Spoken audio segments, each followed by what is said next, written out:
So you guys at home listening might be wondering, what the hell? Look at my calendar. Today's Saturday, and the Deep 3 is dropping today and not yesterday? What is going on? Why are they late as always? I got some good news for you and bad news for you. Bad news is we already recorded the show yesterday, and somebody up here that's not named me, I won't reveal who, lost their audio file. So we had a whole episode in which you would have had to listen to their audio from their camera, and it sounded horrendous. So the good news is we decided to not do that to you guys. We're here to redo the episode. You're getting it a day late, but you'll be able to hear all of us just clearly. And that's because we care, right? If nobody else in your life cares, understand that we do, all right? And also understand that that issue has been handled and there was disciplinary action. It shall not be spoken of at this moment in time, but just know people were convicted.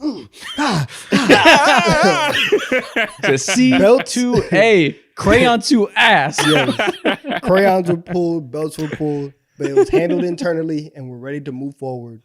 We're all good. HR has the file report. Maybe one day that'll be revealed to give you guys more details. But for now, as you see by the title, for the second time, we are going to put every single NBA contender into a tier list. We're halfway through the year. We have a pretty good idea of which teams are real and will, vie for the championship, which teams are kind of in an in-between phase or maybe someone can break their way, and which teams are frauds. Where are we going to start? Before we go ahead and start, y'all, we have a very, very important thing to announce. P94 has dropped. Yes. Oh. I got you, Nugget. P94 has Can dropped. We Nuggets? Nugget? Yeah. I've never heard that before. You're my little Nugget. What? Are you out of your mind? I have cute nicknames for everyone. What do you mean? You don't like that? My little Nugget is wild.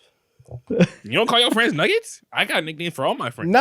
There's a difference between Nugget and my little Nugget. That's crazy. You didn't even like little homie him. You little nuggeted him.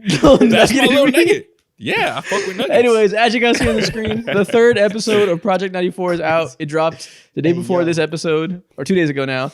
It's us breaking down the Cleveland Cavaliers and what's made their season so great, which is funny because the day I put this out, they got their buzz blasted by the Oklahoma City Thunder, which we'll get to. Yeah, man, 3 episodes out in this first week. Let me know what you think about all of them. All right, my little Nugget, Smoothie Pie. Are y'all ready to roll? I think we are. Which one of those names is more disrespectful? I think probably Nugget. It's definitely Nugget. Bro, Nuggets is cute. Definitely. How is Anyways, it disrespectful? Run the intro. Whatever. Cue the intro music. Fuck. The cranium is crazy. Oh my god. I mean, I really don't know what to say. Crayon eaters rejoice. Before we get into the tier list, before we start talking about all the NBA contenders in the league, I believe Mo got a little moment of the day for us to talk about. Yes, moment of the day ironically happened just like 13, 14 hours ago. Last night we witnessed OKC face off against the Cleveland Cavaliers. And might I say, was this the first MVP statement game from Shai Alexander? He went ahead and dropped 40 points without not only his starting big, but the backup big. And with this performance ongoing last night, I want to know where you guys' mind resides when it comes to this MVP combo. Who is the MVP right now? It's Shai. And to me, it's not really okay. I'm not gonna say that it's not close, but I do have my vote, and it is decided. No, it's not close. You can say that. As a card carrying member of Jokic FC, if the season ends today, it would not be close. Yeah. Shai is carrying the best team in the NBA by far in the Western Conference, without his second best player for the entire season almost, with only one other player on the roster that can dribble, and they're still a top 10 offense, still good enough on that end to compete with their defense and be the best team. The carry job he's doing offensively is understated because the team is so good, but it's only good defensively. In terms of offensive creation, it's not like Luka or like Jokic because they're bigger playmakers, but it's real similar with how important his scoring is to keeping the engine going. It's a very easy case to me right now, especially because he's played every game and Jokic is out with injury right now. Yeah, I think last night was the exact kind of game that you need to kind of solidify. And a lot of the detractors who have like spoken, against Shai being the MVP, you can't really say anything, outside of last night. Like that, he's had 2 moments in the last couple of weeks that have really solidified his case in terms of having standout MVP moments. Obviously, against the Celtics at home, blocks Tatum on one end, gets the ball back, throws the lob to Hartenstein, right? That kind of encapsulates a lot of what Shai can do. And then last night, you go into the rematch against the other, best team in the league. You are once again down Chet, down Isaiah Hartenstein, and what do? Drop 40 with only 5 free throws. It was a mad ethical performance. And he did everything. 40 points in 3 quarters. It was holy. It's everything that you want to see from Shai, and it put the whole Shai Gilgeous-Alexander experience on a platter for everybody to see. And the fact that they blew them out in a rematch game where they obviously were not the favorites, that means something. That's crazy, and they might win. They might win 70 games this year. They're still kind of on pace for that. It's hilarious that Bozos on Twitter were able to label him a free throw merchant when he is not particularly reliant on free throws. Obviously he gets free throws. He's great at it because he is the best downhill guard we've seen in the NBA in the last decade. So naturally he's going to get more free throws. But he doesn't get an outlandish percentage compared to, somebody like a Joel Embiid or someone like a Harden or whatever who proportionally got more. I saw a stat earlier that of every season in which a guard averaged, I forget what the number was, it was probably 35 points for 75 possessions. If every guard that's ever done that, or not guard, any player, I think there was 115 of them, seasons like that. Shai was 78th in free throw rate. Dude, it's so overblown. People at that point in time just got to find something to hate. They can't hate on Shai because his team is good. They can't hate on him because his defense matches up with what he does on offense. They used to hate on him about his jump shot and his three-point rate and all that, and he's gotten that up to a great degree too. They can't hate on him off the court because he's a family man, and also he be working out here. He gets his bag. He has sponsorships. What can you say about him? Free throw merchant. That's the only thing you say. Yeah. In the last 20 games, 33.6 points, 5.5 assists, 5.3 rebounds, only 8.1 free throw attempts a game. That's not a large amount. It's not. It's not a lot at all. The way people talk about him, sometimes I get lost, and you may not check his free throw attempts. And I'm how many did Shai take tonight? 12, 13? And you look at these numbers and it's crazy. And if you look at a lot of the top scorers in NBA history, a lot of them are getting to the free throw line 9, 10 times a game, right? If you look at Kobe's best scoring years, he's getting to the free throw line 10 times. And it's so merchant.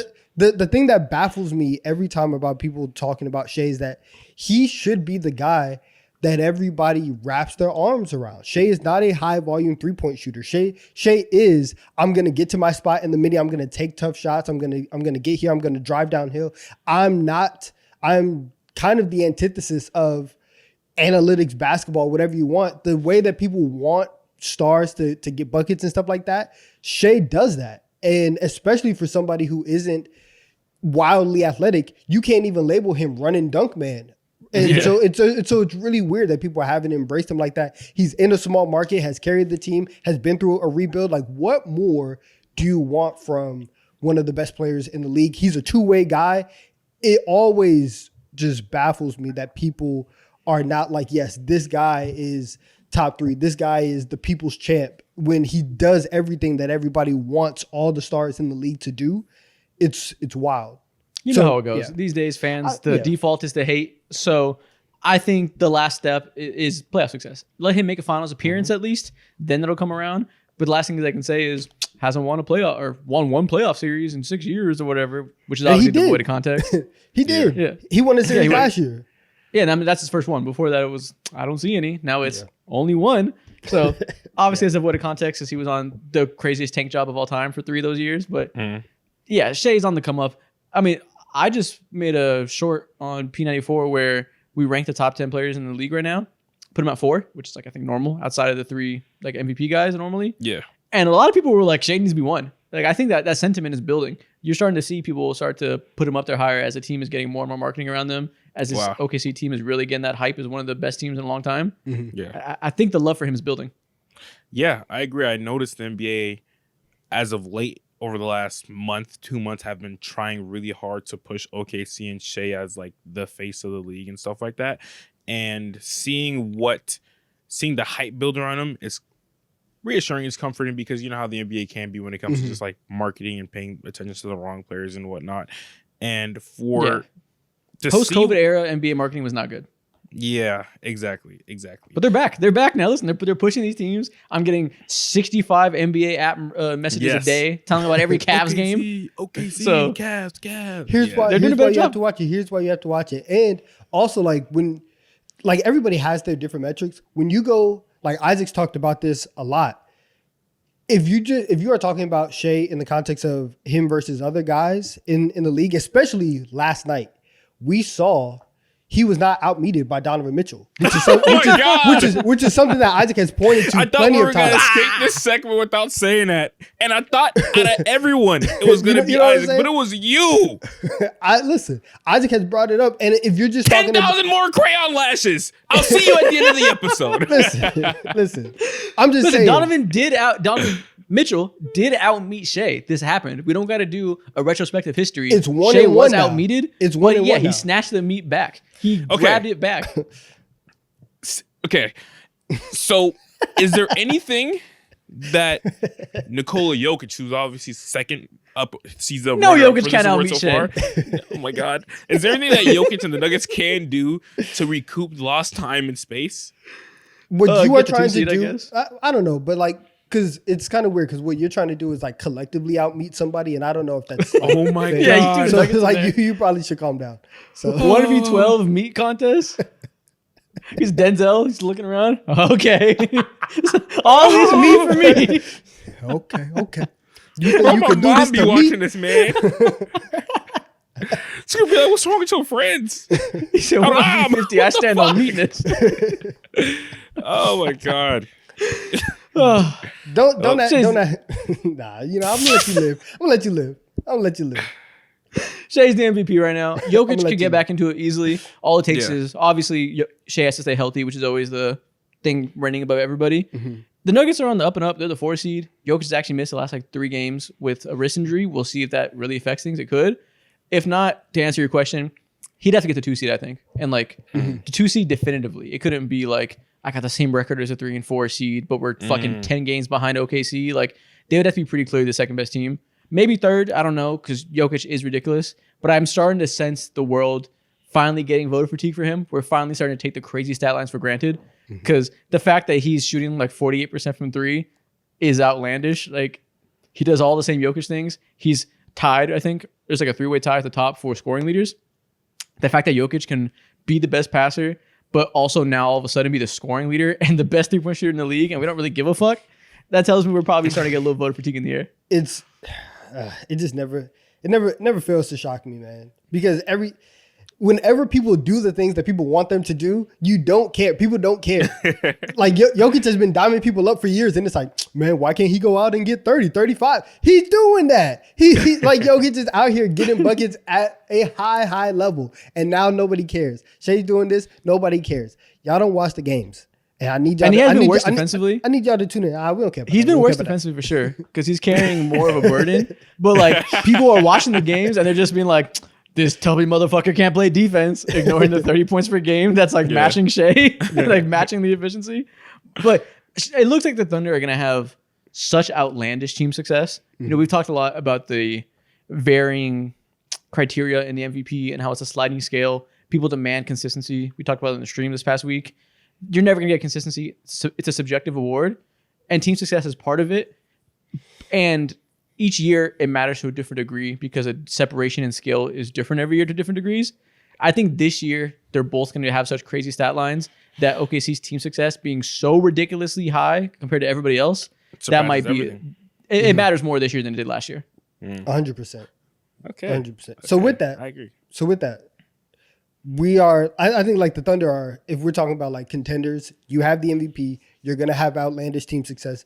If we're starting this tier list off, they should be the standard. They should be in S tier. All right. Easy, right? That's a good transition. Let's move on to the first topic, the main topic of this video. We got the contenders tier list. Before, you're right. We'll start with the Thunder. Obviously, they're going to be S tier. Fucking spoiler alert.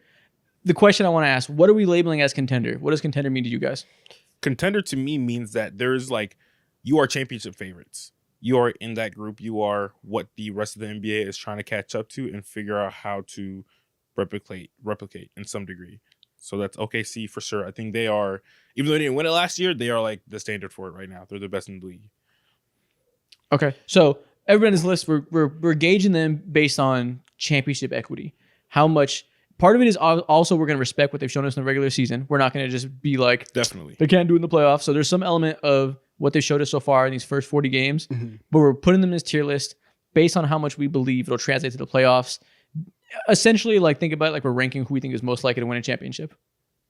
Yeah, that's a good way to put it. I think anybody in S tier, if anybody in S tier take like market out of it, if any of these teams in S tier won the title, I don't think I would be shocked if they did it. So that's okay. Well, then, like you said, let's start with these two teams that we're talking about right now. The Thunder. They're the championship favorites right now, right? Pretty easily, at least out west for sure. Yeah, out west, I don't know if there's anybody.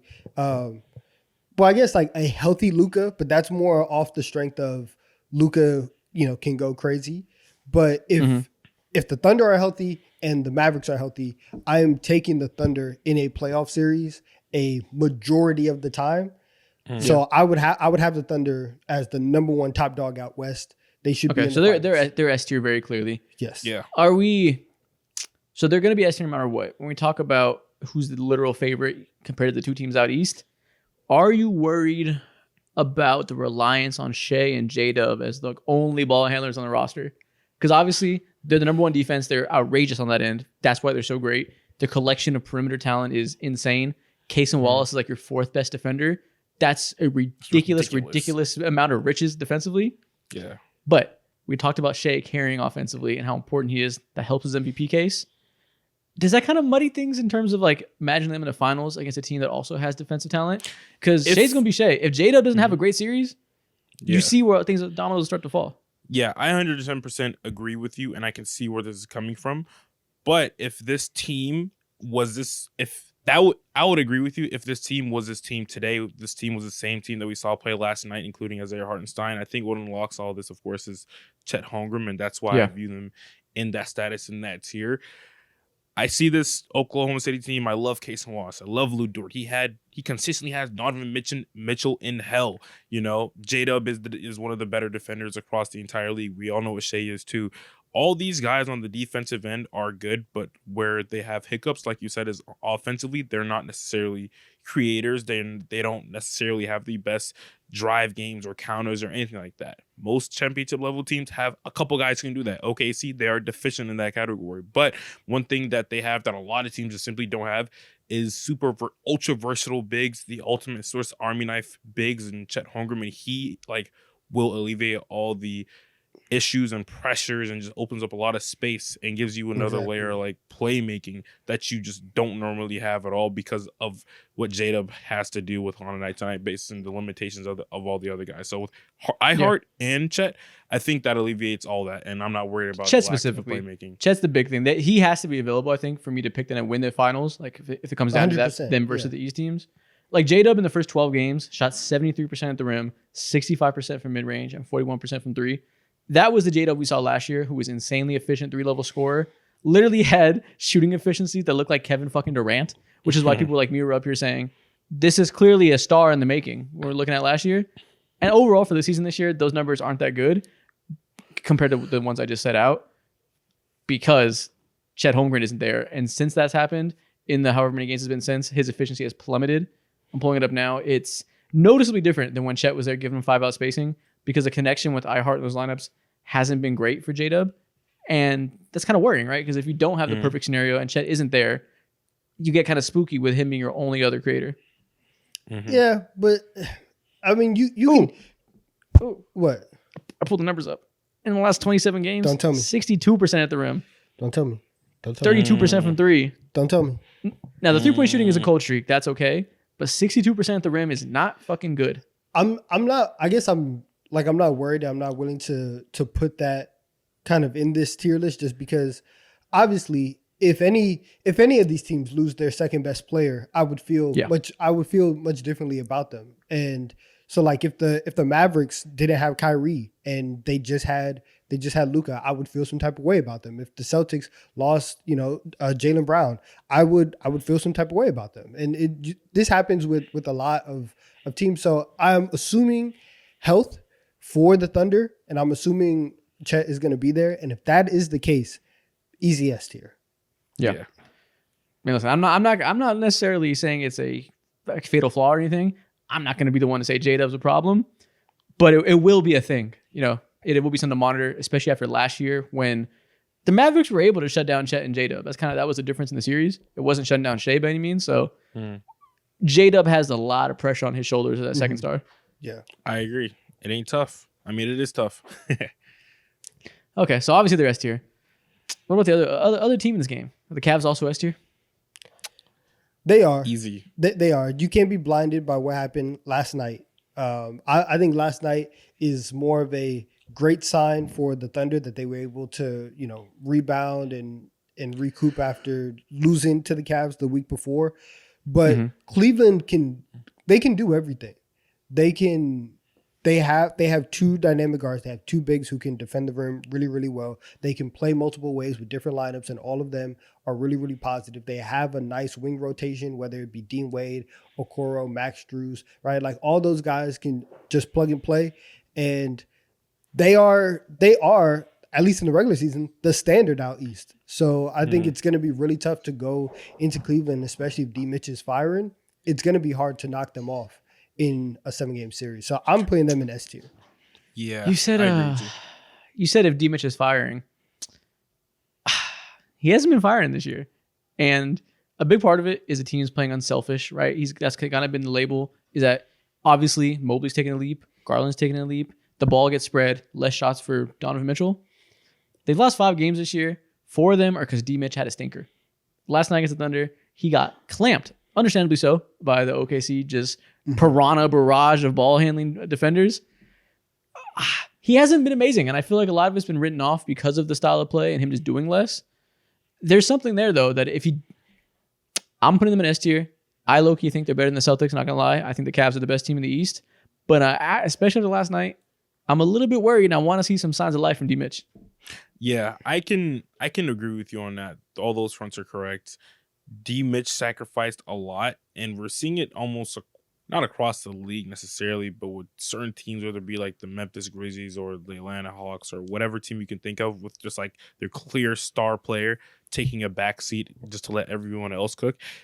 To see Donovan Mitchell's deficiency, I guess at the rim and stuff like that too, just like not be what it usually is on the better end of things. It is definitely makes me worrisome. But then when I look back and I just see how stacked and loaded this team is, with having 2 bigs who can play all levels of defense pretty well, be tremendous rim protectors, and then you have Darius Garland too, who's been fairly consistent this year, one of the best 3-point shooters and just shooters in the league. He's damn near averaging like 50, 40, 90, which is under talked about as well. Yeah. I'm not overly worried. If your best player doesn't perform, then 9 times out of 10, you're gonna fucking lose. It doesn't matter how your team is built.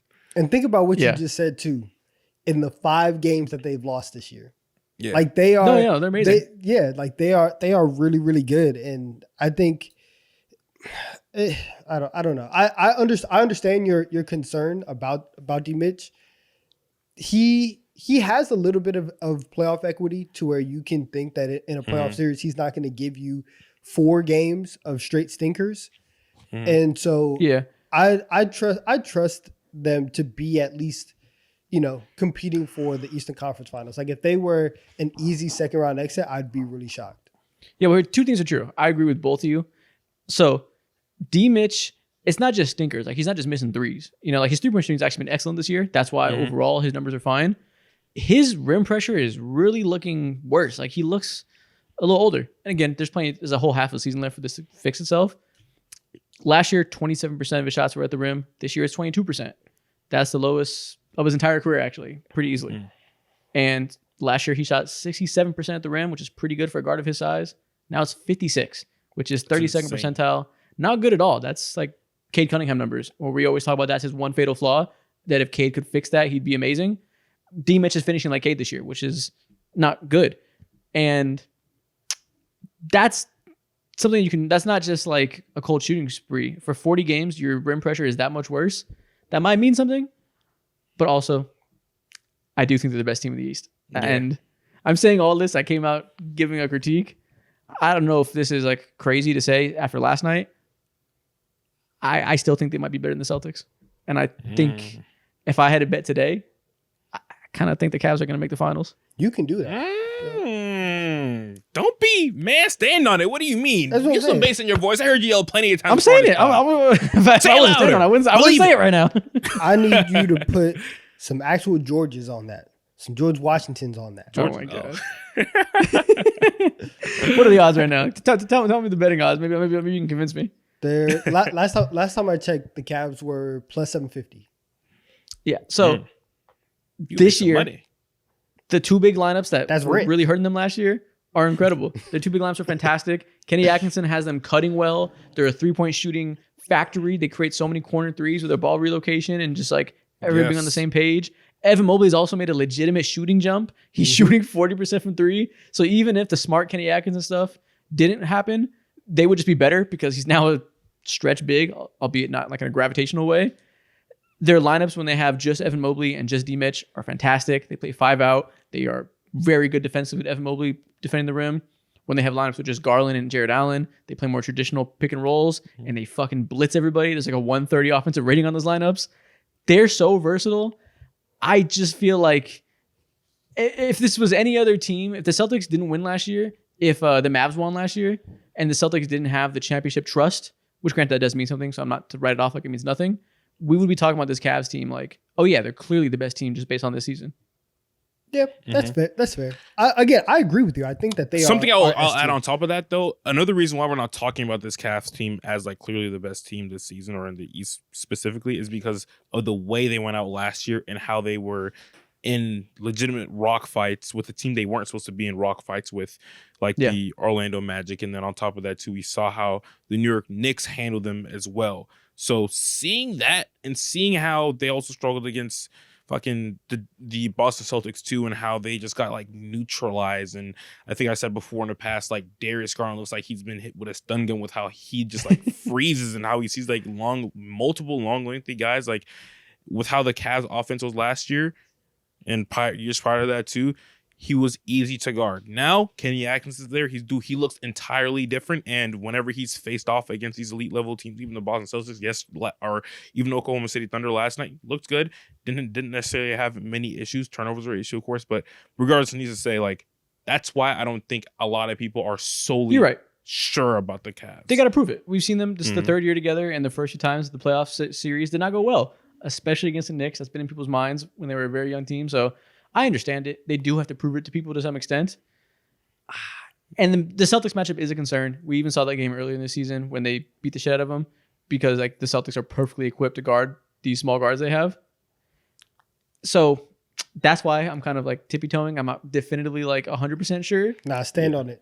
But I feel pretty good about the Cavs. I'm not going to lie. I feel pretty good that they're going to be fine in a playoff series. And that's fair until they probably run into the Boston Celtics, who... If we want to go there and we could just set the standard for the rest of this tier list. We can just put the Celtics in S tier as well. Okay, let's move on to the Celtics. Are you guys? Well, how do you feel about them right now? Is it just like are they just clearly the best team still? Are they your favorites? Yes, out east, yes. In general, obviously out east, but like in general, are they your favorites over the Thunder? If Chet was healthy, no, I would take the Thunder. If they just have Hartenstein, then I would take the Celtics. But if both teams are at full strength, I'm taking the Thunder. I really think that the Thunder are the team to beat this year. But Boston is obviously Boston, and like I gave them, a lot of, I guess, flack for not getting over the hump. Now that they've done that, and this is just the way that it goes, all those failed losses. Hey man, listen, forget about them. You got playoff experience. That's what it turns into. It goes from playoff failures to experience as soon as you go, right? It instantly turns into just steps into success. But the fact that the Celtics were actually able to get over the hump last year, they were able to neutralize whatever demons that they could do. I do think that winning a championship does give you a certain level of trust. And we've seen their system get them to far places in the playoffs. And for them, the question was always about, can you enter that next level? They've shown that they deserve this trust. And it's hard to repeat. It's hard to be the number one seed back-to-back years, especially coming off a title. Some of their stuff, are they worse than they were last year? Yeah, maybe. Are they still a really, really good team? Absolutely. And they are still S tier for me. So you don't give a shit about their struggles because you're just like, I'll wait till the playoffs? Yeah. They are they've for 3 years, they've been in that space of what I'm going to judge you on starts in May. That is going to be the entirety of what your season, of what this era of Celtics basketball, it's all going to be defined by the playoffs. And they've they've entered that realm. So it doesn't bother you at all in the last 2 weeks? They're 24th in offense and 12th in defense? No. Really? None of that matters. Not bother me. Like, would I like to see that? Obviously not. But in terms of like worry, do I think that they're gonna like lose in the first round? No, I don't. Oh, no one's saying that. Obviously, they're making the conference finals. It's really like, can they make the finals and can they win it is the standards they have. So that's what I'm talking about in terms of being a little bit worried. Their standards is championship or bust. So there's no threat of them losing the first round. But that's what I'm saying. Like they could do whatever outside of having a massive collapse and like, you know, fall to the 6th seed or whatever. But if they finish the season in the 2 or 3 seed, we're still gonna enter the playoffs and we're still gonna say it's championship or bust for Boston. That is the standards by which we hold them by. And so when that is your standard and that is the expectation, you are S tier.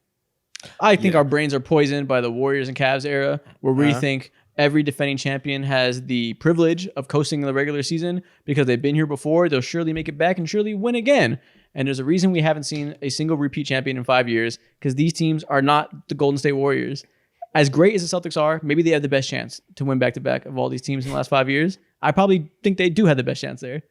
They are not some dynasty that has earned that right. No. I don't think it's just malaise. I think they're worse than last year. And I think there is some serious issues they have they need to fix that people are kind of ignoring and allowing them to coast. But if they lose in the conference finals and everybody in the world acts so shocked, how did this super team not go back-to-back? We'll be able to pinpoint, look back to these times during the year when they were obviously struggling and everybody wrote it off. Jaylen Brown is worse this year. Drew Holiday is worse this year. KP is worse this year. Besides Tatum, a lot of key guys are straight up playing worse in a way that has enough sample size now that it means something to me. They're not as good as last year, and it should be talked about. Well, I was told this was an all-time team last year. I know. Who told you that? Who told you that? That man. I heard that. Right there. I know. That man. Caught him. Red-handed. Freeze. I was told. What am I supposed to do? I didn't tell Jaylen Brown to stop making shots. I didn't tell Drew Holiday to stop making corner threes. Oh, there's only so many teams that have won 80 games in a season. You look at their profile; they're one of the best teams of all time. And what are those? And what are those? Those are the fucking old days. And now, okay, stop it. That was like 6 months ago. A different season. What I'm saying is to say that a team is like an all-time team and then now be like, oh yeah, we can't just like look at them come playoff times. All-time teams, that is your standard. That is what we look at. And to be like, oh, they're not the worst. They're not the Cavs. What is your fucking point? That we shouldn't criticize them at all because I said they had an all-time season last year? Last year is last year. Every season's different. Every year you got to come in and prove you're still on the same level. And I think they've definitively proven they're not as dominant as last year. I think me feeling a way about the 24 Celtics has not shit to do about the 25 Celtics. I think the caveat with that is that specifically last year, context is different based off of what's surrounding them.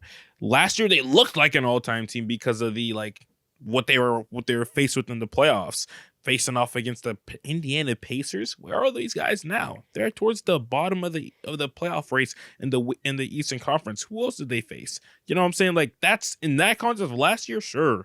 Like they could be an all-time team, but in general, if you're thinking of all-time in the NBA, you're thinking of teams like who actually run shit back, like the Showtime Lakers or the Kobe and Shaq Lakers, or like you said, the Warriors teams or those Cavs teams. Like that's when I think of like all-time. Yeah. Like they're just having an all-time dominant season does not preclude you from having criticism the next year. That's the better way to say it. Yeah. I didn't say they're a dynasty. I said the dominance they had in 24 was some of the most impressive stuff we've seen in a long time. Nevertheless, this year, Drew Holiday is shooting 27% from the corner instead of 60%. Jaylen Brown is down to like 52% true shooting, and their interior defense has real issues. And again, I'm not saying it's time to panic about the Celtics, but to ignore the current issues they have and just assume they can figure it out, is something that's going to lead to a lot of people being surprised if they don't. And I think it won't be that surprising if the Cavs are able to beat them, and it damn sure won't be surprising if the Thunder beat them. Weapon to your head right now, the Celtics making the finals?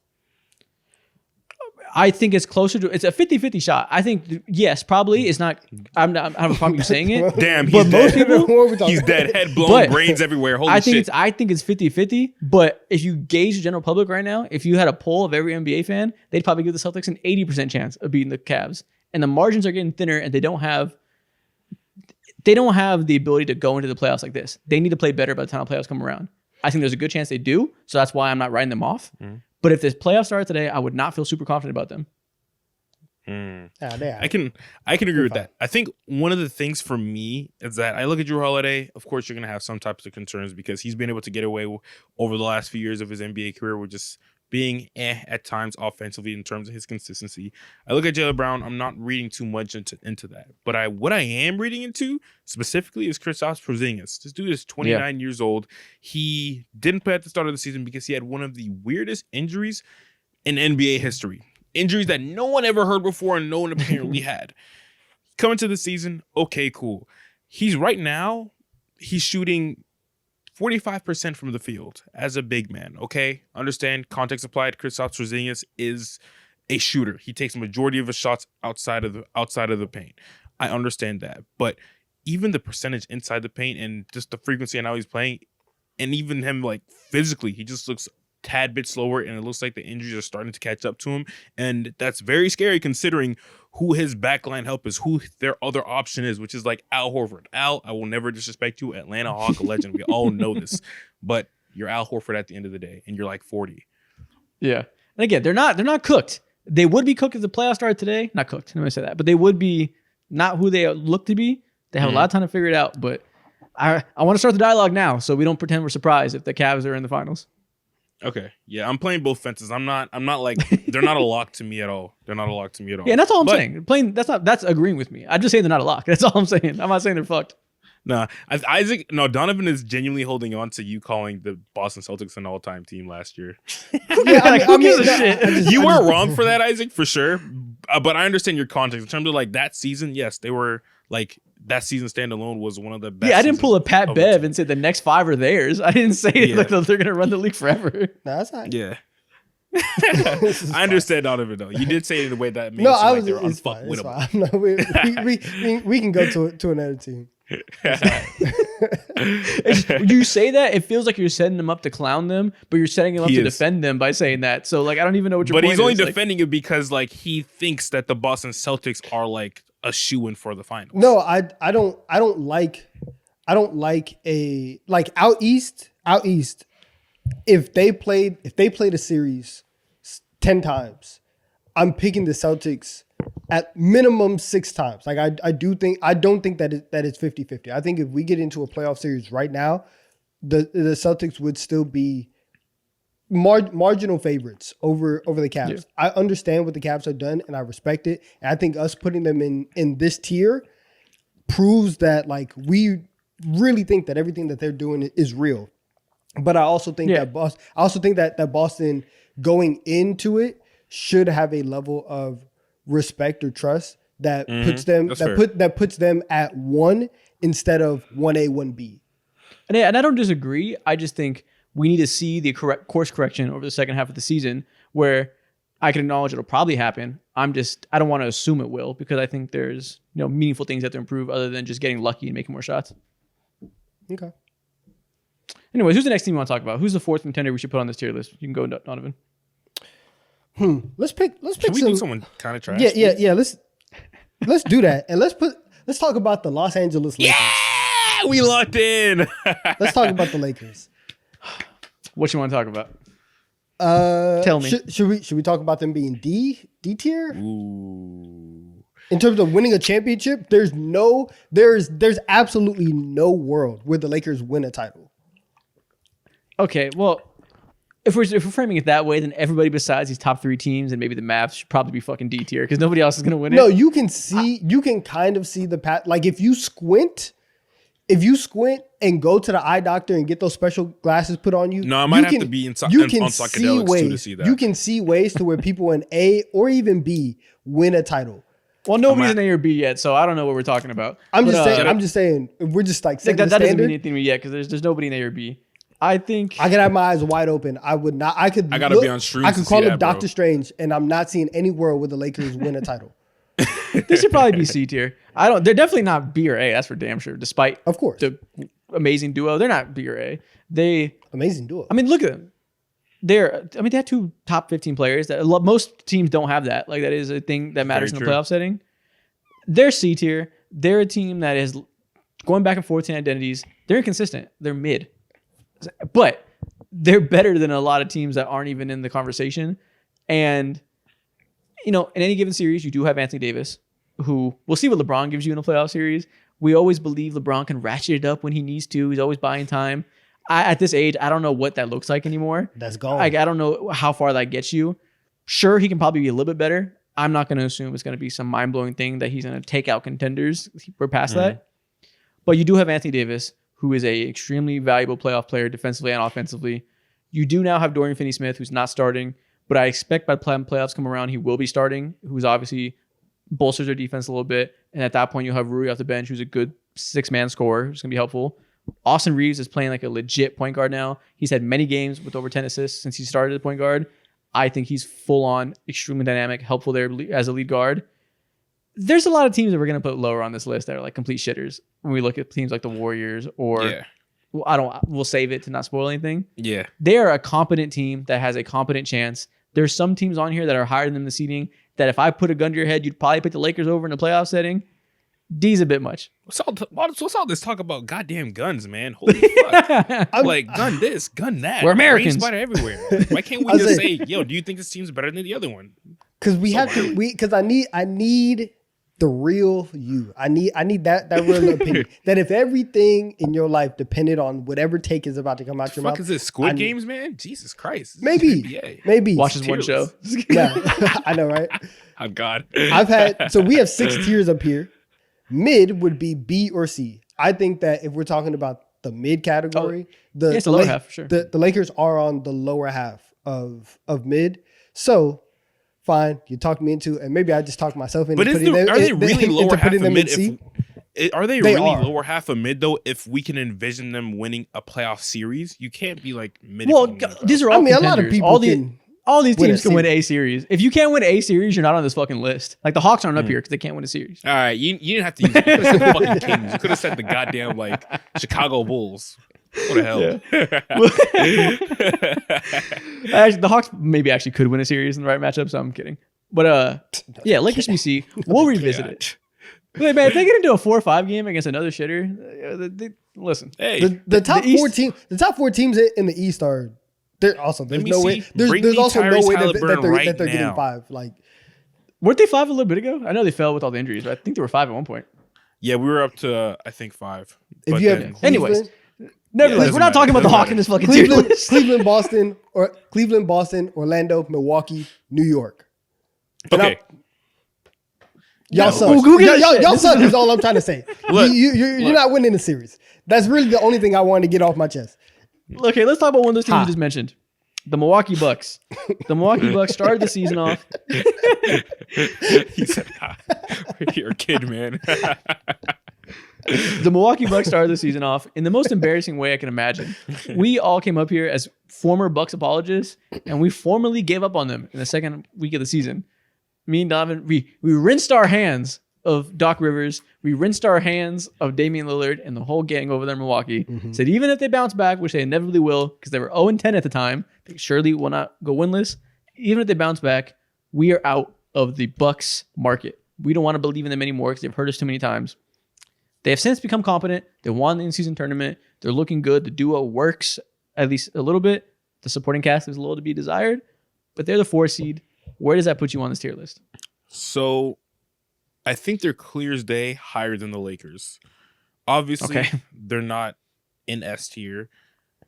They're somewhere in between A and B, and I'm more so leaning towards B because of the inconsistencies that they've had within the roster and the constant they're consistently trying to find themselves. They're doing soul searching always. At first, they're still trying to figure out the Dame and Giannis thing, and now we're seeing them do more pick and roll stuff here and there. Still not as much as you'd like, but it's getting better. It's way better than it was compared to in the past.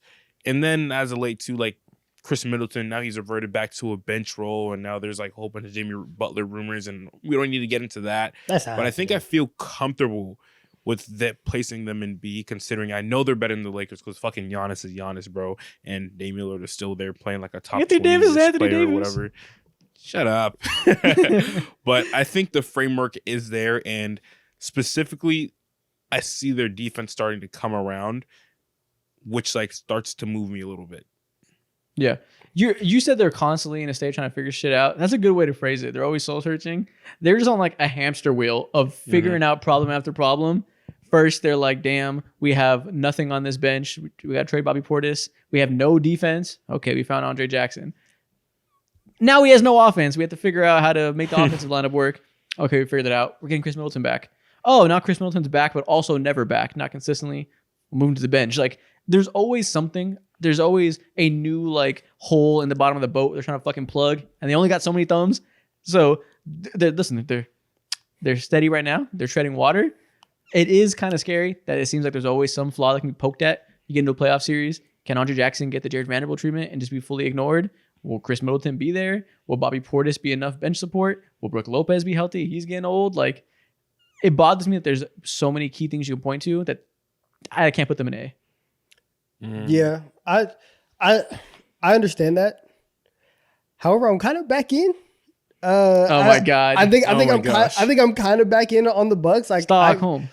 I kind of rock with them right now in terms of like the Eastern Conference landscape. The fact that like the offense is okay. I've seen them win and progress in the playoffs with a bad offense and a good defense, and I think that the fact that you have Giannis and Dame, and you have Dame being able to consistently put up good games while Giannis is there, that's something where last year you look at the way that, you know, those two interacted. Whenever Giannis was out, Dame's like, finally, it's my time. I can play, you know, my style of basketball. And you would like that only netted out to get you like one good Dame game a week. Now that that's a little bit more consistent. They're like, I wonder why they're like third in defense over the last 15 games. Don't tell me about the offense. I know you know it, but I don't care about that because defensively, that has been something that I thought was completely gone. And I think it's harder to ramp up defense going into the playoffs than saying like, okay, we just have to find our stride offensively, especially when you have two guys as talented as Giannis and Dame. So I would put them in B because there are a lot of question marks, but they are trending upwards. So I would put them in B. Yeah, B's fine. I think we're all in agreement. So we can go B. Giannis is carrying defensively. And that's something that the past couple of years, the narrative has been that like his defensive intensity isn't what it once was when he was a DPOY contender every year. And it probably isn't. But as of late, he's really been locking in. I feel like I've left many, many games there. Is impressed by his defensive level of play. Mm-hmm. Also, that was a crazy jump shot he just hit. But that's also a thing now. So we'll see what Giannis with a midi looks like. Let me check up on that. I haven't looked at his numbers in a long time. But you know, early in the year, he had like ridiculous efficiency from mid-range. I think he's still going. An interesting wrinkle. That's an interesting wrinkle for a playoff setting. We've never seen him with that before. I know. He's at scary. 47% on long mid-range shots still. 40% on short mid, which is floater range. A lot less of those. That might be real. 44% overall for mid-range. We've literally never seen Giannis that type of bag in a playoff setting. Will that make a difference? Maybe. It might be. It might be, especially like if Chris Middleton kind of feels like, you know, that in-between player that can go and get his shots really, really anywhere. And he's always been a very like connective piece throughout this offense. If Giannis can be that player, and you've seen Giannis take like turnaround middies, you know, he's trying to get this Dirk one leg thing going. That is a real thing where I don't know if I like, it's obviously not one of my most trusted things that he does, but he's shown it enough to where going into the playoffs, I have to respect it at least and be like, okay, it's not an automatic brick the same way that it was last year. Yeah. We're noticing. We'll see what it is, but it's exactly keep in mind. Noticing. Yeah. Simply noticing. And it's good that Dame looks good again. You know, he's less sad, less out of shape, less uncomfortable with his new role. He's clearly in a better place after everything that was reported about just the shitty year he had overall on and off the court. Clearly, that stuff was real, and that was why he was bad. He wasn't as... People were saying, oh, maybe the small guard finally fell off. He's washed. Doesn't look to be the case. He looks like Damian Lillard. He's obviously not as effective as like Portland Dame because he has the ball less, so the numbers aren't as gaudy. But I think you're getting about what you want in a close to best case scenario from this duo. True. Yeah, I agree. True. Overall, I'm going to agree with Donovan. Right now, I'd firmly put them in B. With knowing how the offense has been trending over the last 15, 20 games, one of the better defenses in the NBA, there's a world in which I can see them eventually being A. But that world is a little bit far away from me right now. Let's talk about another former MVP who's in a similar boat. What do you want to do with the Denver Nuggets? Another team that had an awful start. The conversation was, how the fuck did they fumble this Nikola Jokic era so bad? The roster is embarrassing. And then the sky opened up. Rain was coming down. The sun came out. Down from the heavens descended a former MVP to save this team, put it on his back, be the prince that was promised to Denver. And his name is Russell Westbrook. The Brody. He's currently giving Nikola Jokic the help he needs. Their offense has been revitalized. How are we feeling about them? I just imagine a halo over Russell Westbrook right now, my glorious king. Man. The Dude, wonders that so he's done good. on me. He's been immaculate, bro. He's done miracles on me. I almost started singing in a bit. Don't do that. But seeing what Westbrook has been doing this season feels so weird alongside Nikola Jokic. Go ahead, Donovan. I keep going. I'm sorry. But seeing what he's been able to add has been like so unforeseen because the Denver Nuggets have never had a player like Russell Westbrook in their entire like Nikola Jokic era of him being this version of Nikola Jokic. Usually he's used to the score first point guards who don't have much of a passing bag and isn't necessarily the most like forward thinking holistically offensively players, and Russell Westbrook is that. The playmaking chops that he has, of course, is there. He's one of the most accurate passer on that team outside of Jokic. The cuts and the angles and just how he reads the game. They're just vibing on the same level energetically, I guess. Yeah, and their brains are cut from the same that's cloth. taken off, bro. Exactly. So weird to say, but yeah. You said Nikola Jokic hasn't had a guard like this. Also, Russell Westbrook has never had a team like this that fits him so well. Outside of that year when when the Rockets played no bigs to simply allow Russell Westbrook to halfback dive and kill the rim every play. They were playing PJ Tucker and what was his name? Former Robert Covington as their bigs. Rocco. To allow 5-out spacing for Russ. Outside of that year, even on the Thunder at home. Wait, Robert Russ Covington? He played with Russ? Oh. Yeah, on the Rockets. Yeah, But okay. even including every single Thunder team, Russ has never had a roster that fits him this well. Nikola Jokic was bred in a lab to be the perfect Russell Westbrook teammate. Like the way that at this point in Russ's career, the best way he can provide value is his speed, right? He's still very athletic. Cutting, he can be downhill and he can do things in that way that he can do the role player stuff that people wanted to see him do for so many years. He can do that now because he has the single best cutting passer of all time next to him in Nikola Jokic, who also is shooting 48% from three, being the most dangerous stretch big we've ever seen. A stretch big that's also the best passer with a slashing point guard. That's like a match made in heaven. Were you guys when they signed Russ? I don't think we were like shitting on it. We were kind of just like, All right, okay, damn, this is the KCP replacement. We were like, fuck, this is the Bruce Brown replacement. I think we were nice about it, and we were like, we'll see if they can get something out of it. Our hopes are not high. Russ has been Russ for a few years, and maybe something can happen, but we don't think anything's going to happen from this, so small opportunity cost, I guess, doesn't matter, but whoop-de-fucking do. And boy, were we wrong. It's meaningful. It's really, really meaningful. Yeah, this is like the biggest argument for Jokic's MVP case. Is the fact that he's been able to revive. Don't use Westbrook like that, bro. I'm just saying, like we've seen. He's not wrong. We've seen. Shut up. What Russell Westbrook has been over the last couple of years, and the fact that he's finally in a space where he can be fully optimized, and the variable in optimizing Russell Westbrook is Nikola Jokic. For a guy that the entire league has basically written off for the last 3 years. He's playing his best basketball in years. It's like it's really, really good. And the fact that Jamal Murray had a very, very slow start. He's been playing better, but we've been waiting to see like consistently Jamal Murray and Nikola Jokic and that pairing be as dangerous as it was 2 years ago when people were like, yo, like, how do you even stop this pick and roll? Because Jokic is so good and you can just, like, it's an unbeatable combo. And as Murray has been ramping back up to that, and as the Nuggets have been trying to find themselves, like Isaac said, Russell Westbrook has been the prince that's promised, and he's been able to carry the Nuggets or help the Nuggets get to, near the top. This is a very real scenario. If these dudes end up with the 3 seed, the 2 seed, like, what? If they end up with the 2 seed and they have a favorable path and you have Jokic home court advantage for the first 2 rounds, that means something. And I think that right now, I would have. Now, there are still some questions if we're just talking about the whole team. Their defense. Yes. We didn't say a single word about defense. No, let's yap about it right now. Let's flimsy in the light. That's what I'll say. But they still, I think because of that, they're in B, but because Jokic is like in his prime, doing Jokic things, having a Jokic season, you would want to put them in A. But again, yes, that defense is kind of flimsy. It's a real conversation to have right but now. we're challenging them. We're seeing. Where are you putting them? Now, if it was me personally, deep down to my core, it is you. You are you personally. Say it. I would put them in S. But oh my god, realistically, they should probably be Wait, B. what?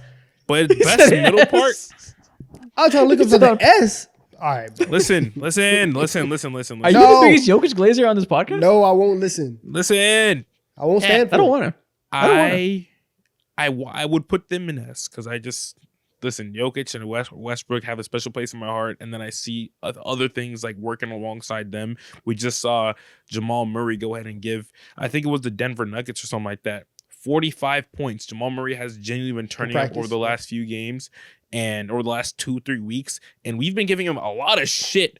And he's not Westbrook is not the sole reason why like the Denver Nuggets have upheld or have been able to be a little bit better over the course of the year. But in order for me to like genuinely be okay with putting them in A, I will need to see the defense improve, and it has improved as time has went on, specifically over the last 15 games. I think totality-wise, for the year, they're the 17th, 18th defense.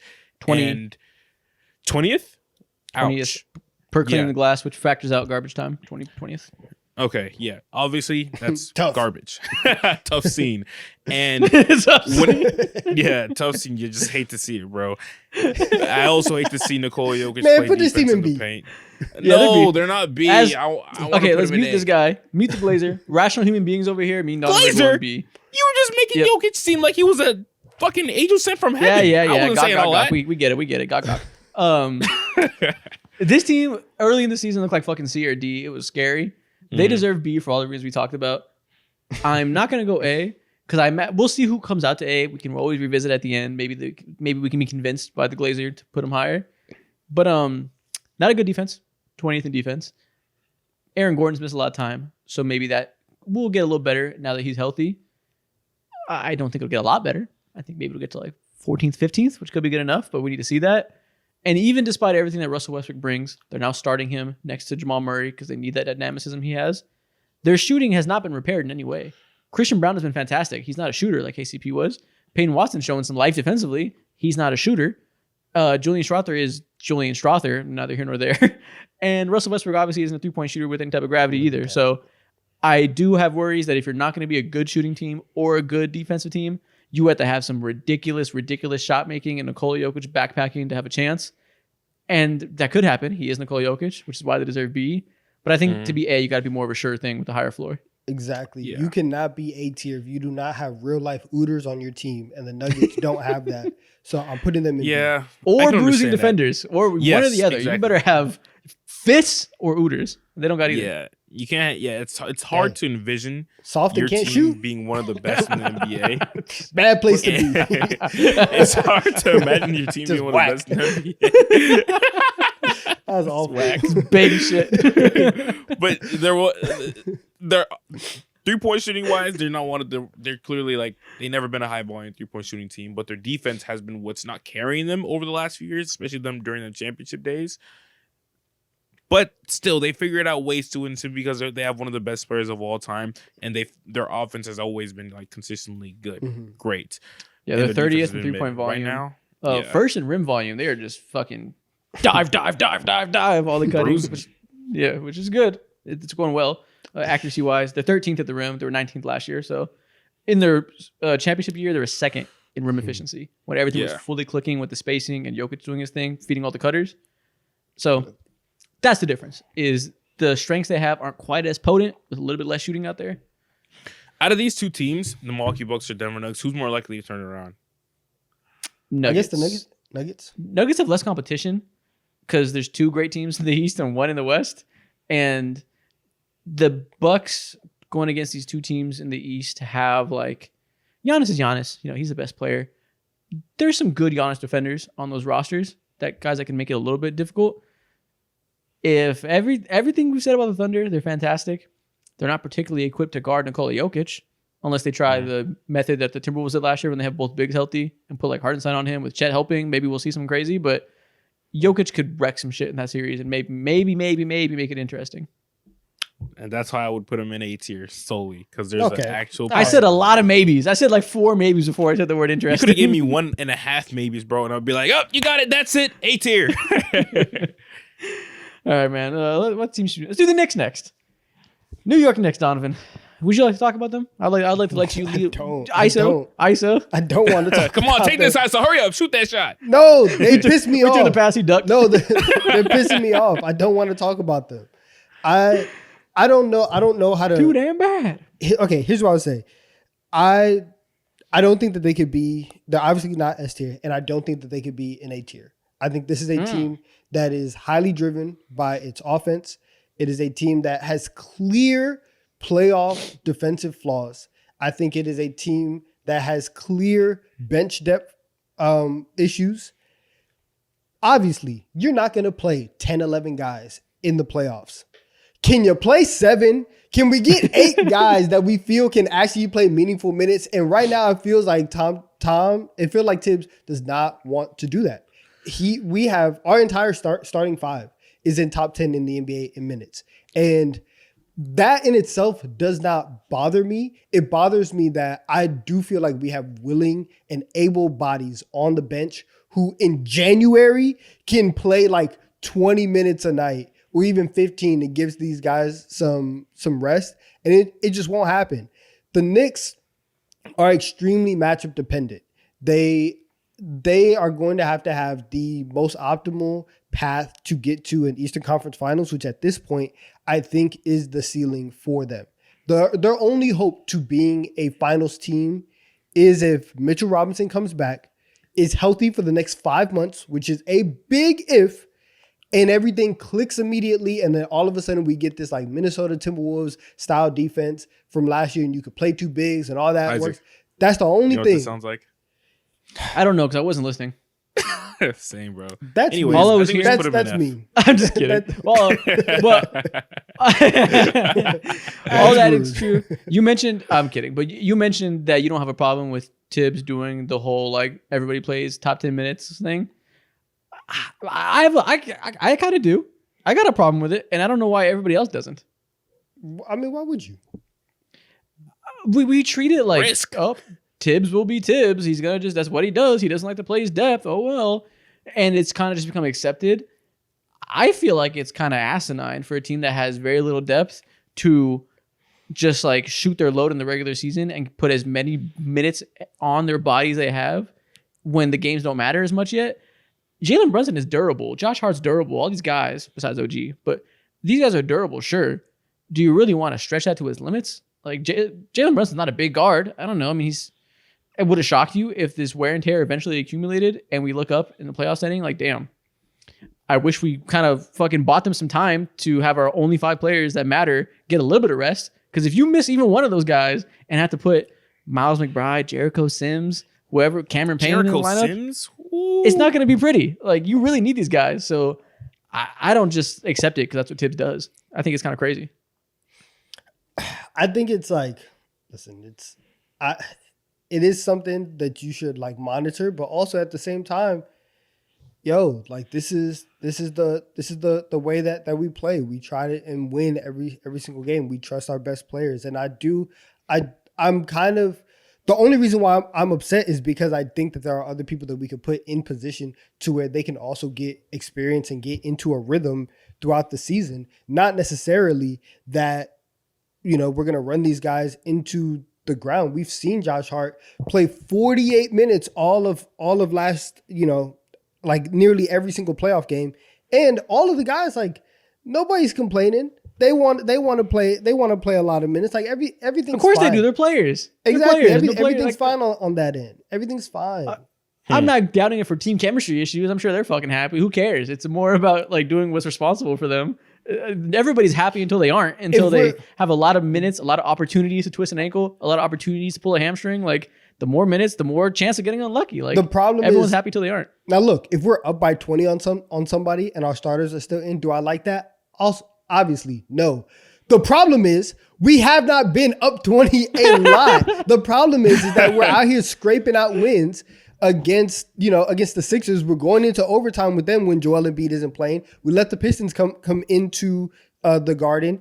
Scraping out losses versus Kay Cunningham. Exactly. Kay Cunningham has done that. We've had games early on in the season that we 100% should have won. We've had big leads and squandered a lot of them. We saw it against the Thunder. We've seen it against the Cavs. We've seen it against the Bulls. Any tier of team in the NBA, the Knicks have been able to get up and they have not been able to close the deal. And so in situations where that has, where the idea of rest could present itself, hasn't necessarily happened. Because I've seen all of that, because I see that the depth, especially at the big position, is not there until Mitchell Robinson comes back. And again, we have not seen him play since last May, and he might not play until March. I don't know what that's going to look like. I can't put a very high ceiling on this team. I'm putting them in B tier. At best. At best. B? At Really? best. I mean, you Really? think they deserve A? No, I was gonna say C. All right, relax. No, Relax. We have one of the best offenses in the league, and it truly is like a superpower, if you will, as you like to call it. That offense clicks whenever it clicks, and it clicks fairly often. It's just the defense that's an issue. Cavs in 4. Okay, if you weren't on this What'd episode, you say? and if I was just talking to myself right now, I would put them in B tier. But because you're here, I'd want to put them in D, C highest. But I'll let you rock. D. You're just throwing out crazier and crazier tiers. Where do you want to go with the Houston Rockets? The 2 seed out west. One of the bigger surprises of the year, when we did our predictions for the year, we all said they'd make the leap to be in the play-in. At least I did. I don't know. I think we trusted him. I was Play down on in? them the most. I was down on them the most. Yeah, we said they'd be in the play-in race. We all put them like 9 Yeah. or 10 because they weren't that last year. We said, we'll see where the chips fall, but they're going to be in that conversation. Well, they blew through that fucking conversation like in a week. They really plummeted. I mean, flew to the top of the league. 27-13 right now. Second seed, 7 games behind OKC. They're probably going to hold on to the top 4 at least, off the heels of a ridiculously good defense. Jalen Green is, sorry to tell you this, Donovan. I want you to cover your ears as a Jalen Green hater. This may be hard for you to hear. This ain't a hater. He has gotten better. He is on one of the patented Jalen Green heaters. Yes. Circa 2024 March. He's doing that now. It's January Jalen Green instead of March.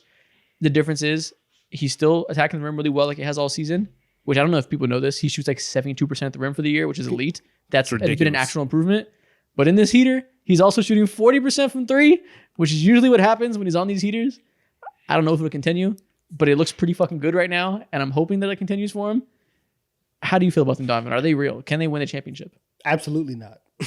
Absolutely. God damn it. I tried. Absolutely not. Win a championship? No. There's no way they win a Okay, title. can they be A tier? Can they be the first A tier team? No, they can't. No, they cannot can't. be. What? They can't. This is one of the NBA seasons where like sorry. we're extremely like it's a top heavy season. All the teams that are supposed to be good are just mucked up for That's whatever right. reason.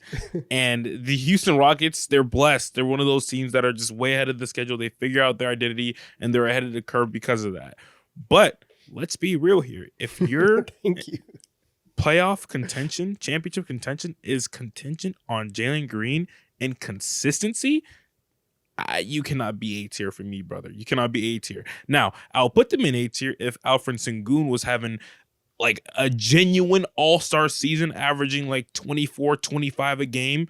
But he's not doing that. He's kind of fallen off offensively. The touch isn't what it nearly used to be. Of course, he's been performing harder on defense, and that's like attributed to this team being better on that end, of course.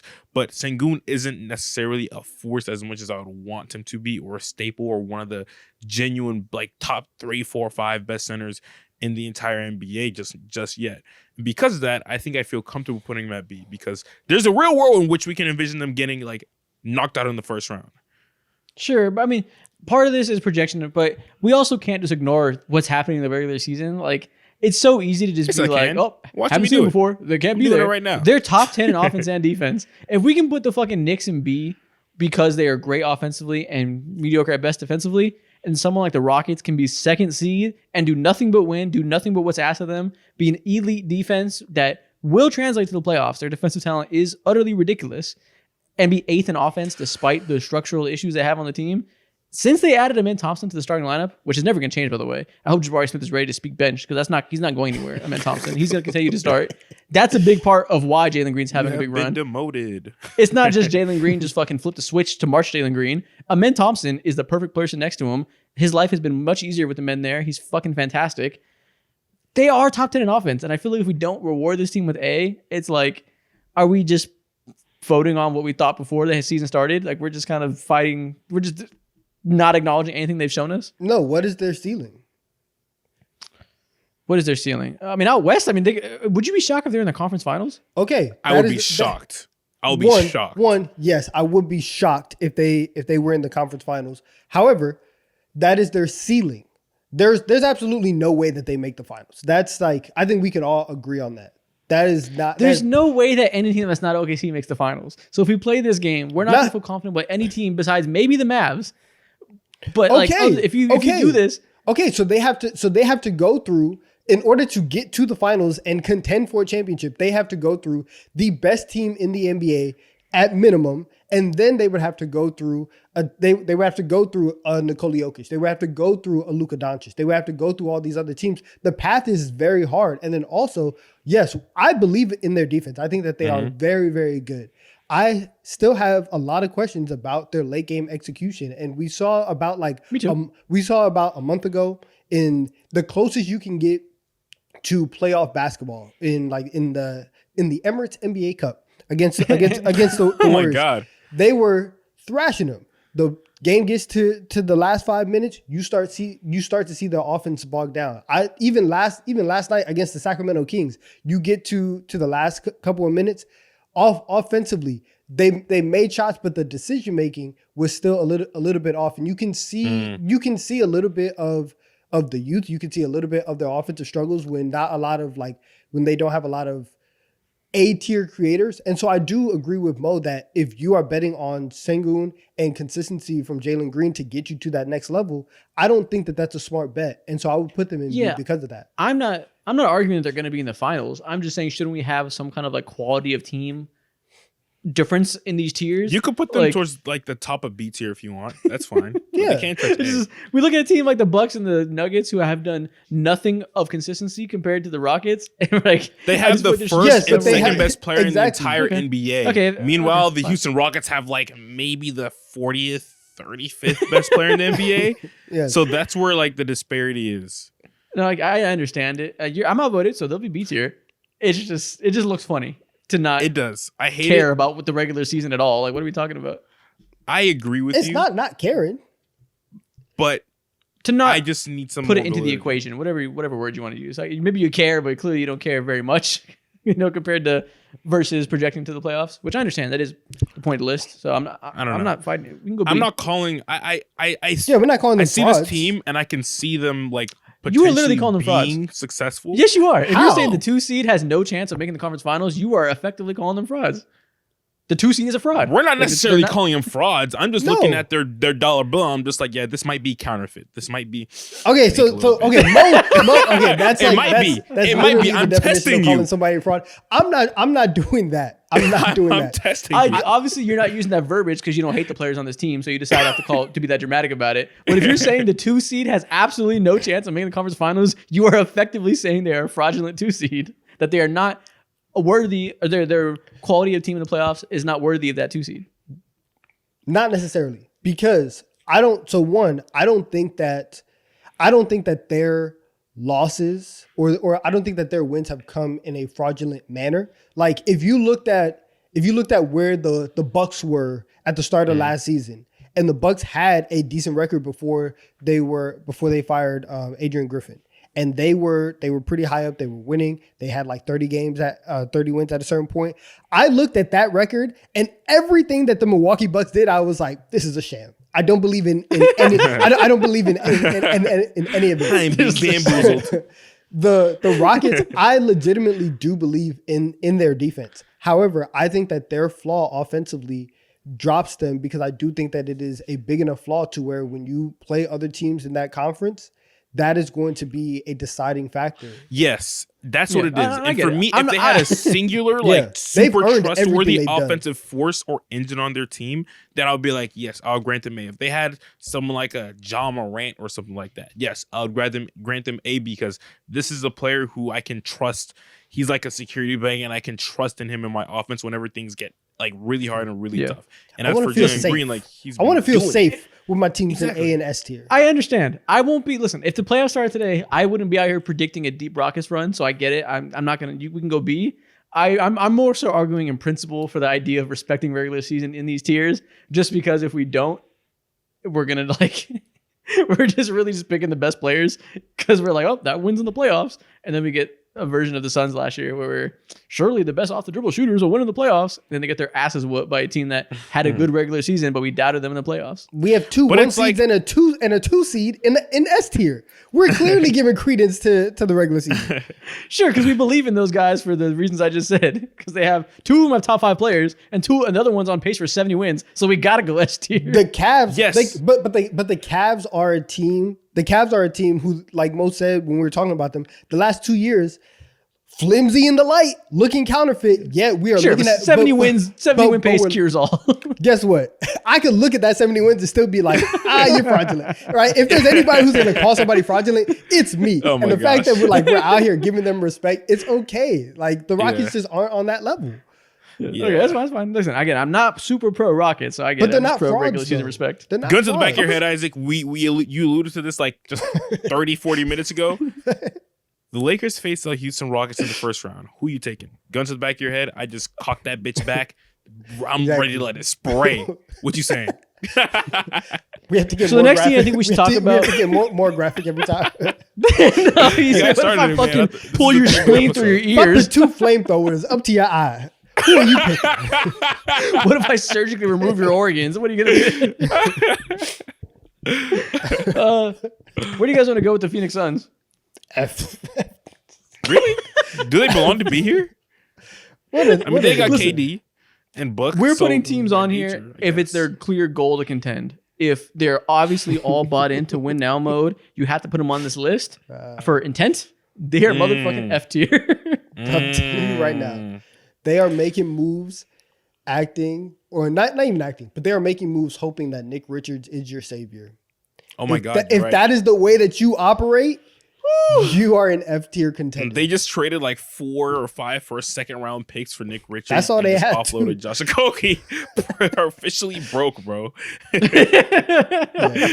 Emptied the clip to Now, go from the your 30th credit best card center is room to the maxed out. 29th. And at the end of the day, but yes, you're right, Isaac. They went from the 30th best center in the league to now the 29th. They got better in any way that they could, and I commend them to that. But at the end of the day, they're the Suns. They're absolutely cooked. Commend them and- for that. Great. Yeah, you got better, bro. Congrats. Good Like, job, this is James what every Jones. You team- traded more picks. Lovely. You've never done that before. This is what every team strives to be, bro. So they're still they're F F tier. regardless. I thought this team would be good.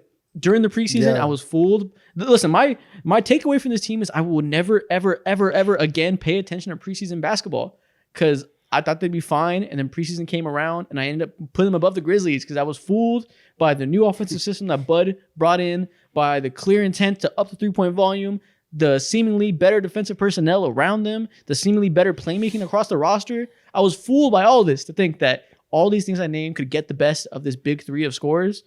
Turns out that Mike Budenholzer is not Jesus Christ. He cannot turn water to wine. He cannot turn Bradley Beal into a defender. He cannot change a terrible team to being good, because if a roster's broken and a roster's broken, it's the worst big three of all time, and they are earth-shatteringly mid. They're 20-20. Say the line. Mike Budenholzer is not your savior. He is not. He's not your savior. They're not. They're at this point, they're not even interesting to talk about, because every time we talk about them, we're just like, yeah, it's disheartening, bro. It's a disaster. Like, it's not fun. As time goes on, it just feels more and more sad and sadder and just bleaker and bleaker, bro. It got to the point where you had to, like, everyone knew like Yusuf Nurkic sucked. But he sucks to the point where he can't get no minutes, right? He putting up donuts. He unfollowed. Now Suns fans are in frenzy because he unfollowed Devin Booker and Kevin Durant. That's what y'all upset about? Oh, not the shit, IG unfollow. Fuck. Oh, God that's damn, real. bro. That's real. Teams are in shambles. Meanwhile, meanwhile, Matt Ishbia is upstairs just screaming at himself in the mirror like, who has it better than us? Nobody. Who has cheaper hot dogs and hamburgers? Tell me right now. I will feed you. Yeah. He's like fucking drawing the Joker makeup on his face. They hate us because they hate us. He's red. Top tier delusion. I love it. Yeah, they suck. Let's double down. F tier put in the Golden State Warriors, another team that's clearly trying to win. And are they? Apparently not. They actually have been on an embarrassing media rollout in which after Steph Curry made comments in the media about being worried about the future of the team and how he wants to be here forever, but he doesn't know if whatever, yada, yada. He threw thinly veiled criticisms, the most he's ever given, because he's a trooper to the core, loyal to the soil. As soon as that happened, Steph Curry, Draymond Green, and Steve Kerr all went out of their way to go to the media and say, we don't think we should mortgage the future either. We're in line with Mike Dunleavy Jr. We think he is doing just fine as the GM of my good franchise that I want future ownership in. And they have towed the company line, said all the right things. To apparently they don't want to make trades either. So what I'm hearing is they're fine with being mid from top to bottom of the organization. So they got to be fine with being F tier because this team's fucking terrible. What the hell does that mean, bro? I hate this type of language that's coming out of all these guys' mouths. I understand it a little bit because it's like, okay, you don't want to mortgage off your future to throw away the next 8-9 years of the fucking year in existence, but that's not gonna happen. That's insane hyperbole. And then also on top of that too, it's not just hyperbole, it's fucking manipulative. Who is suggesting they fucking mortgage the future? Nobody is saying trade the world for LeBron James. Like, we're talking about we said trade Kuminga. Yeah, Kuminga is not the future. Kuminga is not an MVP in the making. And even if that is the case, if you think he is going to be a star, by all power to you, go ahead. We're just saying, make a small trade a first round pick for the first time ever, trade somebody, do something. Like, it's not do everything. It's give us a fucking shred of hope. Yeah, and if anybody deserves it, it's Steph Curry, because for the last, I don't know how many years, I guess like 13, 12 years or whatever of his NBA career that he's given to the Golden State Warriors, whatever they look forward to in the next 10 years doesn't fucking matter. The next 3 years, it's what's most important for the rest of their existence in the Steph Curry era. And they owe it to him to try to get better by even in the most minute way possible. Nah, see, the thing is, if you just say we shouldn't trade every single pick possible in one trade, they can't disagree with you. They got to say you're right, because you shouldn't trade every single pick possible. It's clear. It's the easy way to win every argument. Get these dudes off the screen, man. I don't want to talk about them. Who else belongs? Any other bottom feeders you guys want to mention? Oh, you want to talk about the Timberwolves? 100%. They should be an F tier with them. Whoa! Okay, come on. What the fuck? They should Relax. be an F tier with them. Relax. Why? There's no way, absolutely no way, that the Timberwolves win a playoff series. It's not happening. No way. They can win. Oh, actually, I don't know. They're gonna be the 8th seed. They cannot win a series. Hold the fuck on. What if they get the 7th seed and they play the Rockets, Mister? I don't think the Rockets will necessarily translate because late game execution. Could the Timberwolves beat the Rockets in a first round series? No. What? Like, there's zero chances. Less than 10%. There's a chance. Effectively zero. I think they're D.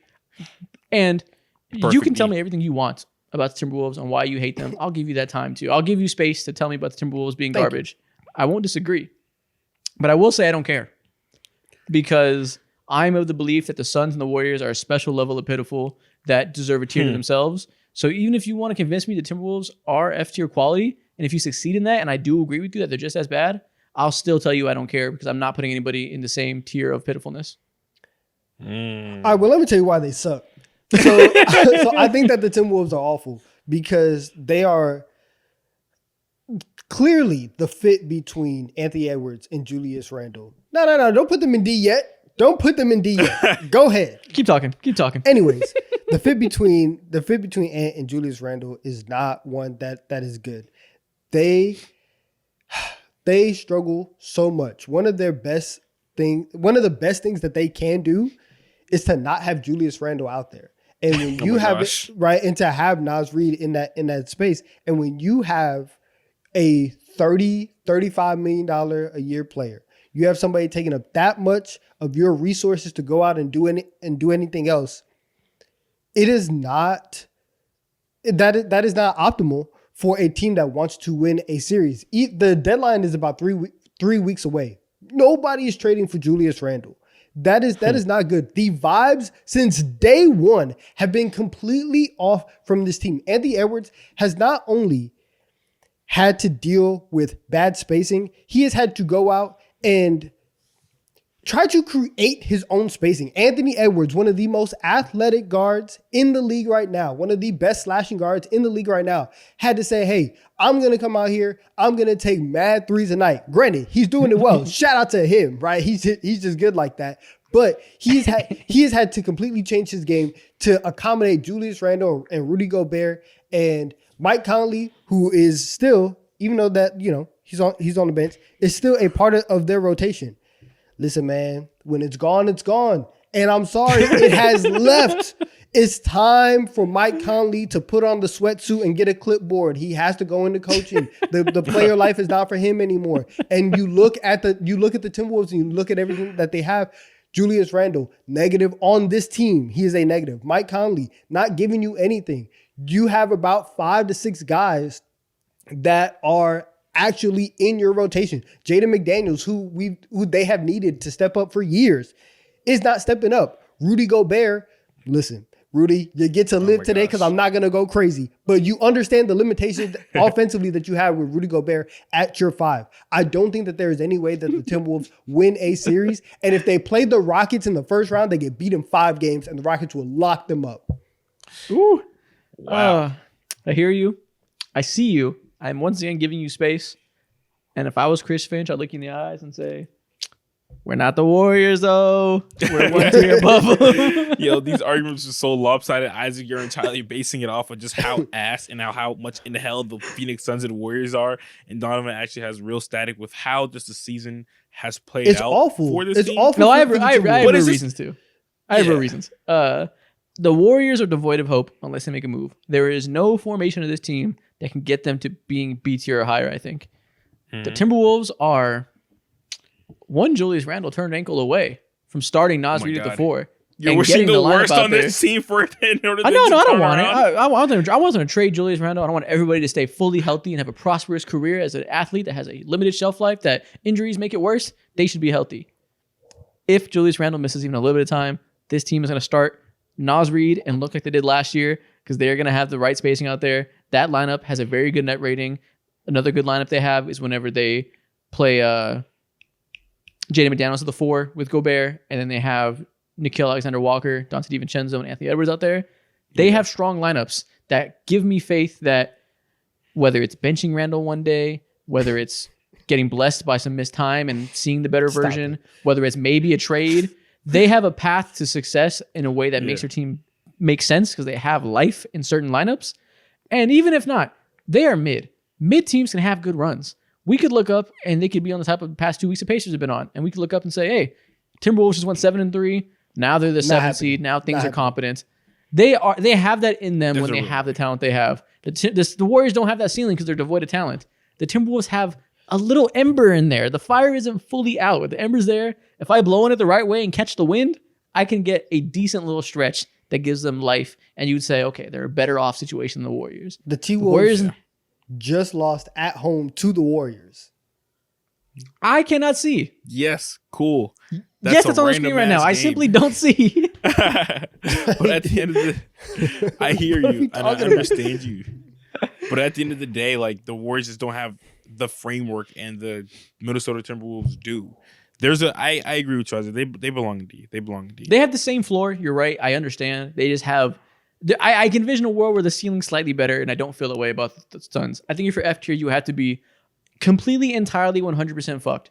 That there's really no world in which any of us believe, as currently constituted, you can do something of meaning. There is no way currently constructed that they would do anything of meaning. That is not happening with the Timberwolves. Take it off the board. They are not doing anything. No. I respect your passion, but go to hell. No. Where do you want to go with the Dallas Mavericks? Sorry, y'all voted. Oh my goodness. I'm staying out. I kind of bought back in on the Bucks. I promise you right now, I'm staying out on Minnesota. I don't blame you. I'm not even in on them. I'm just super out on the two teams on the bottom. Yeah. I'm mega out.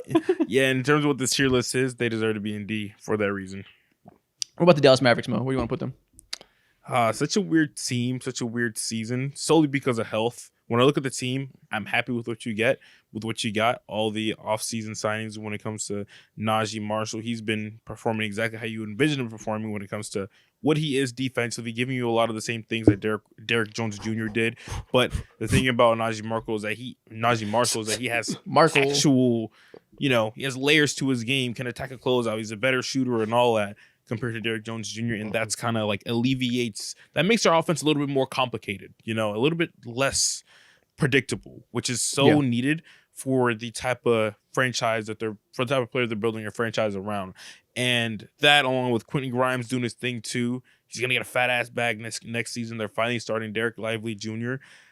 I think if Luka was healthy, I would want to put them in A tier, and eventually Luka's gonna be back, so I'm just gonna put them in A tier. Went to the finals. This is an interesting dilemma here. They are, like, for the reasons you said, they have a better supporting cast than last year. And next year, Lively development, he's a full-time starter. PJ Washington is still very good and scales up when needed. Najee Marshall gives them a little bit more creation from a guy that's a corner sitter. He can attack closeouts and create a bucket when needed in bench lineups. And Klay Thompson has given them some good spacing to their lineups, even though he's obviously inconsistent. They're meaningfully better. At some point, presumably, they'll have Luka and Kyrie back. Maybe things keep going bad injury-wise. We can't predict that. Because we know Luka's not out for the season and will probably play himself back into shape and be Luka come playoff time, I feel good assuming they'll be A tier pretty easily. But they are the 7th seed. Do we have to, give credence to what's happened so far? Or can we, because it's injuries, can we just put our thinking caps on and put them at A tier? Oh, man, this is nasty conversation that we might be having, and we might look like hypocrites a little bit. Yeah, like Rockets fans might see this and be like, you're putting the fucking 7th seed above us? I'm going to kill myself. But for a playoff setting, obviously we'd have more faith in the Mavs. But how much you guys want to balance projection versus what's going on? It's all projection. I'm put them in A tier. I don't care. What are we talking about? They have one of the 4 best players on the planet, and clearly they're not the 7th seed because they suck. They're the 7th seed because they've been hit with mad injuries, and because one of the 4 best players on the planet has missed a bunch of time. That's why. Yeah. That's why. When Luka is there and when Kyrie is there and they are together, this team is hooping. So no, I'm not. I wanted to acknowledge the elephant in the room that it looks hilarious, but I 100% agree. I'm so Rockets in on the Mavs. Ask Rockets fans this: if they played the Mavericks in the first round, would you be scared? I don't want to ask Rockets fans anything. They're going to yell at us regardless. I don't really give a shit about them. I just want to throw it out there from a talking point. No, whatever. Put the Mavs in A tier. Yeah, the Mavs. I'm so comfortable with this because what you said. Literally, I don't feel negative about any single element of their game besides the injury health. I think if they were healthy right now, they would be the 2 seed and they would clearly be the 2nd best team in the West. Yes, is this biased because I predicted them to be the 2 seed before the season started and I want to hold on to maybe being right about them? Of course it is. Am I going to do anything different than put them in the A seed? No, they're A tier. I don't care. The only way I could envision this team being below A tier is if, like, some parts, like if Klay Thompson really wasn't working out, Najee Marshall was having a really, really poor shooting season, and if PJ Washington was iffy, I'd probably put them in B tier because serious things went on, and Luka isn't he isn't a fucking god, bro. He can't fix everything. Yeah. But thankfully, everything is working out. Everyone's meeting expectations except for Clay a little bit. But Clay's gonna do what Clay does. Everything's gonna work out. I think Clay's been I'm totally putting him in fine. A tier. Yeah. Okay, where do you want to go with the Grizzlies? The 3 seed out west. They have a very unique style of play. They've really moved towards this egalitarian, not pounding the rock. They've equipped their offense to survive without Ja Morant. They run very little pick and roll. Every single person 1 through 5 can attack a closeout, can drive, create, keep the ball pushing to others. They're top 10 offense, top 10 defense.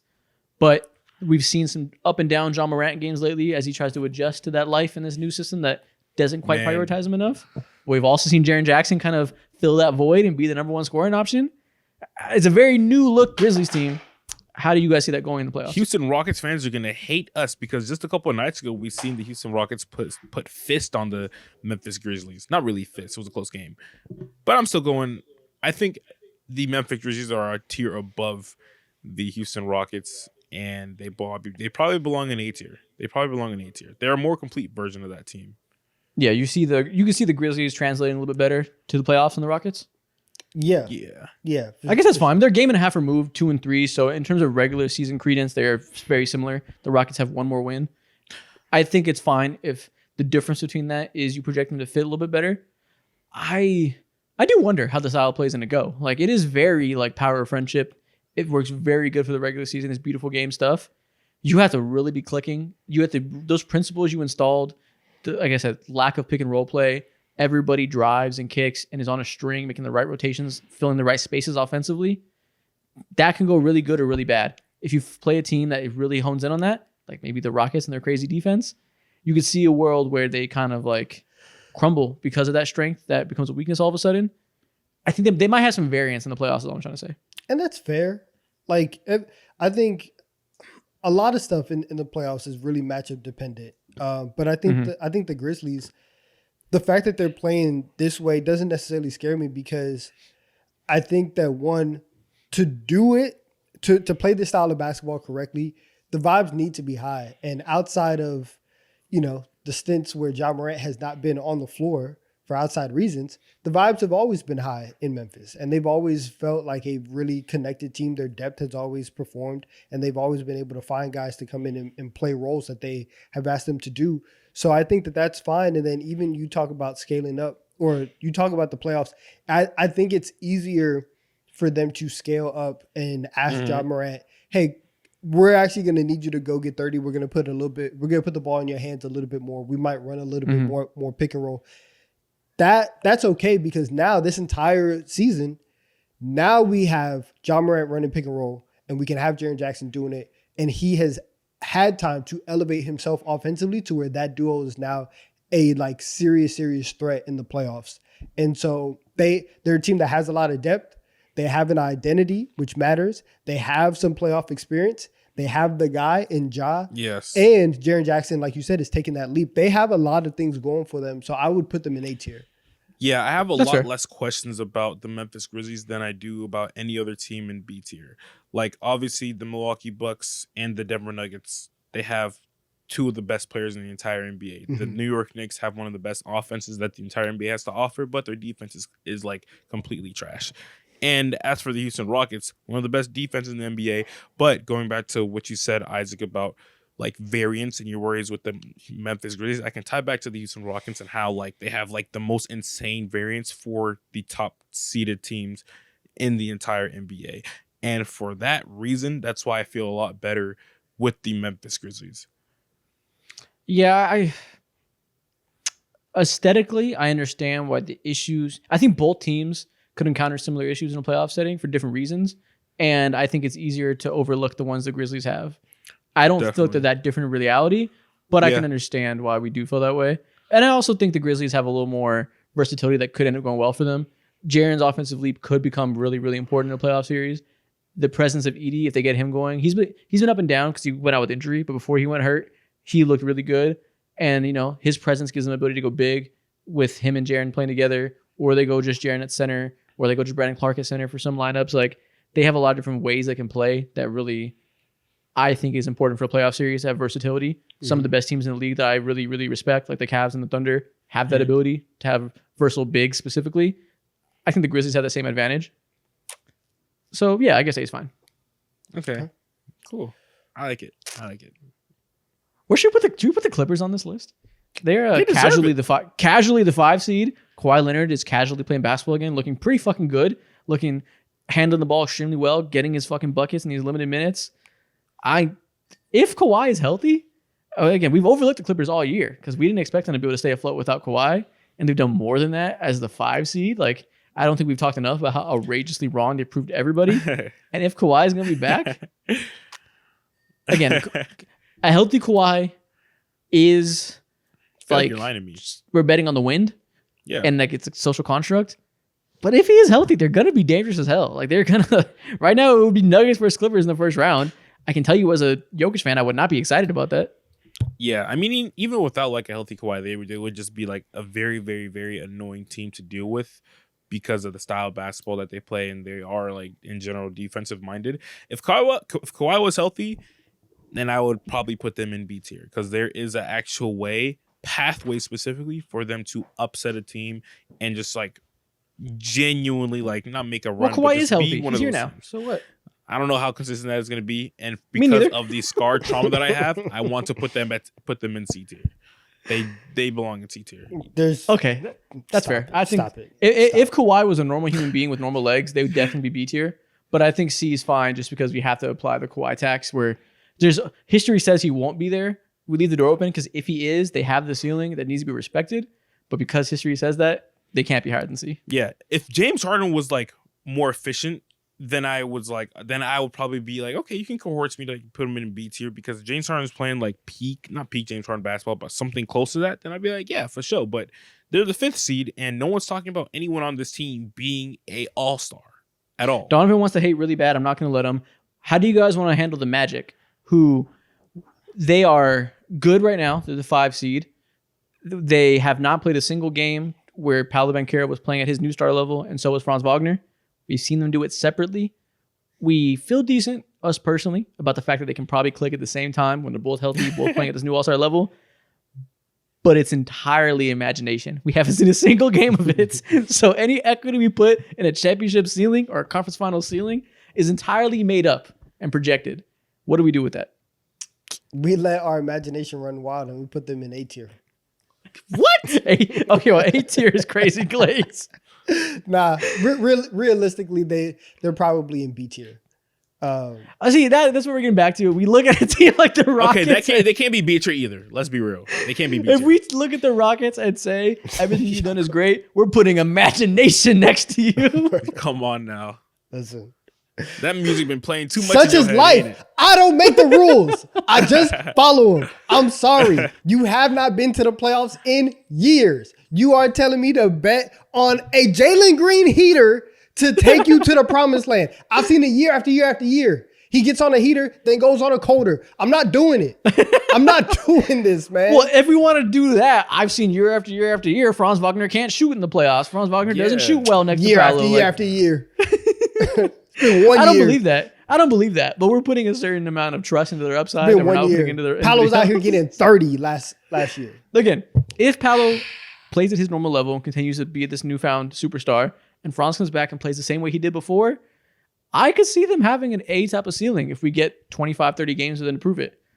But I can see a lot of things, and I haven't seen it a single game. If it's literally 0 seconds of proven basketball, I feel like they got to be C, but we acknowledge that when they're healthy, they'll probably be B or A. Here's my thing, though. Here's my thing. Because first off, you thought you got me by not giving me the chance. If the Magic are in C, the Clippers have to be in D. We just have to What the hell? Do you want to I put think that's the outrageous. 5th seed in D? They're both the Outrageous? 5th seed. That's Okay. ridiculous. I think what you just said makes no fucking sense because I think the Clippers are pure imagination. A healthy Kawhi is so far been proven unreal, and we're hoping it happens.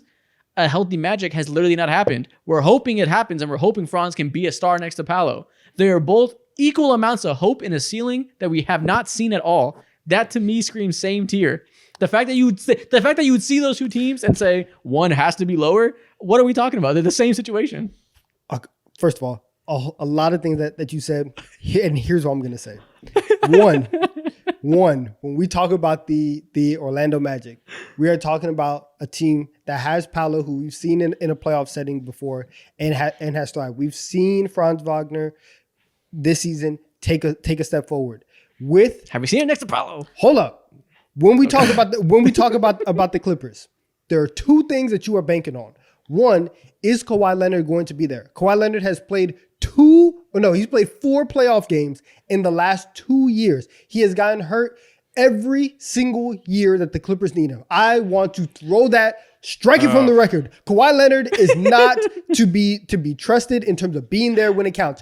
2, we are talking about a James Harden-led team. And even though that James Harden is playing well, James Harden, it's not like James Harden is like massively efficient this year. James Harden is doing what he needs to do to help them get wins. But we are talking about, once again, a James Harden-led team that is already not riding at peak efficiency. So his drop-off is not going to be the same that it's been in years past, where it's been, we've gotten a really good regular season Harden, and then he drops down to a certain level. He's already at that level. Now we're going to get to the playoffs, and we're going to see James Harden be James Harden. So why Did you guys see this? Did you guys see this video of Isaiah Stewart laughing at Miles Turner for playing with Legos? I did see You play with Legos. That was hilarious. Put the Clippers in D. He's one of my favorite players. Put the Clippers in D. Hey, Mo, do we want to throw Donovan a bone? He hasn't gotten anything he wants this episode, and it's been quite funny. Do we want to continue to jump his ass, or do we want to give him a bone and put the Magic in B?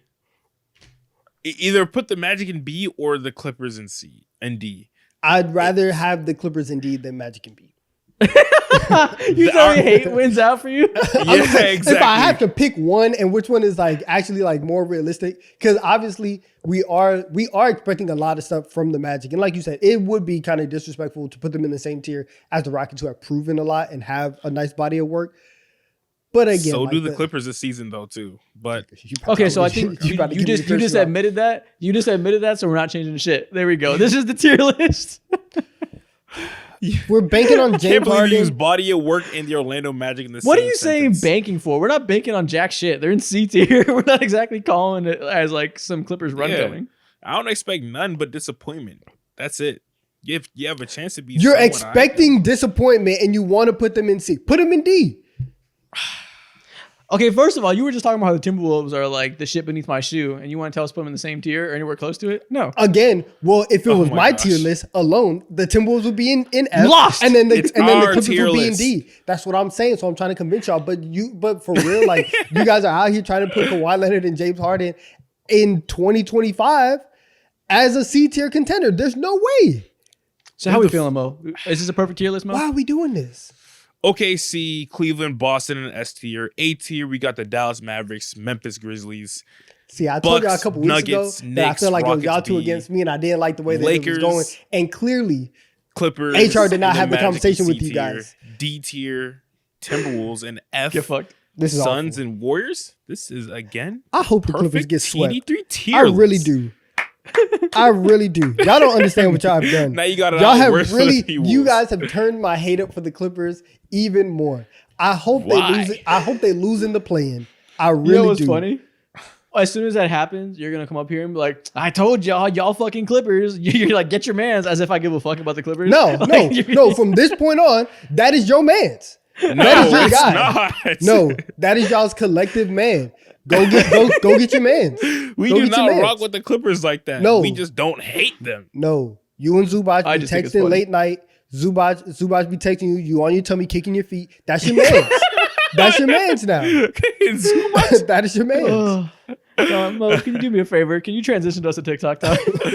Oh my God. We are looking at another suspension, but it's okay. This is the perfect tier list. Crown Eaters. Oh shit. Are we going to be able to rejoice like in a couple of days from now? This might be the last time we rejoice because it might be over. But regardless. Oh yeah, this is the last TikTok time of TikTok. What need are to we gonna fucking- rename this? We're gonna have to rename this segment once they ban this shit, and once you guys all gotta watch it on YouTube. Comment below what you want to rename TikTok time to. Maybe we'll pick it from there. Maybe if you guys have a good enough recommendation, we'll go with it. Facts. We've seen For the Crown Eater last Corner time, though. before as a suggestion. That's a pretty good one. We'll see you cool. guys can one up that.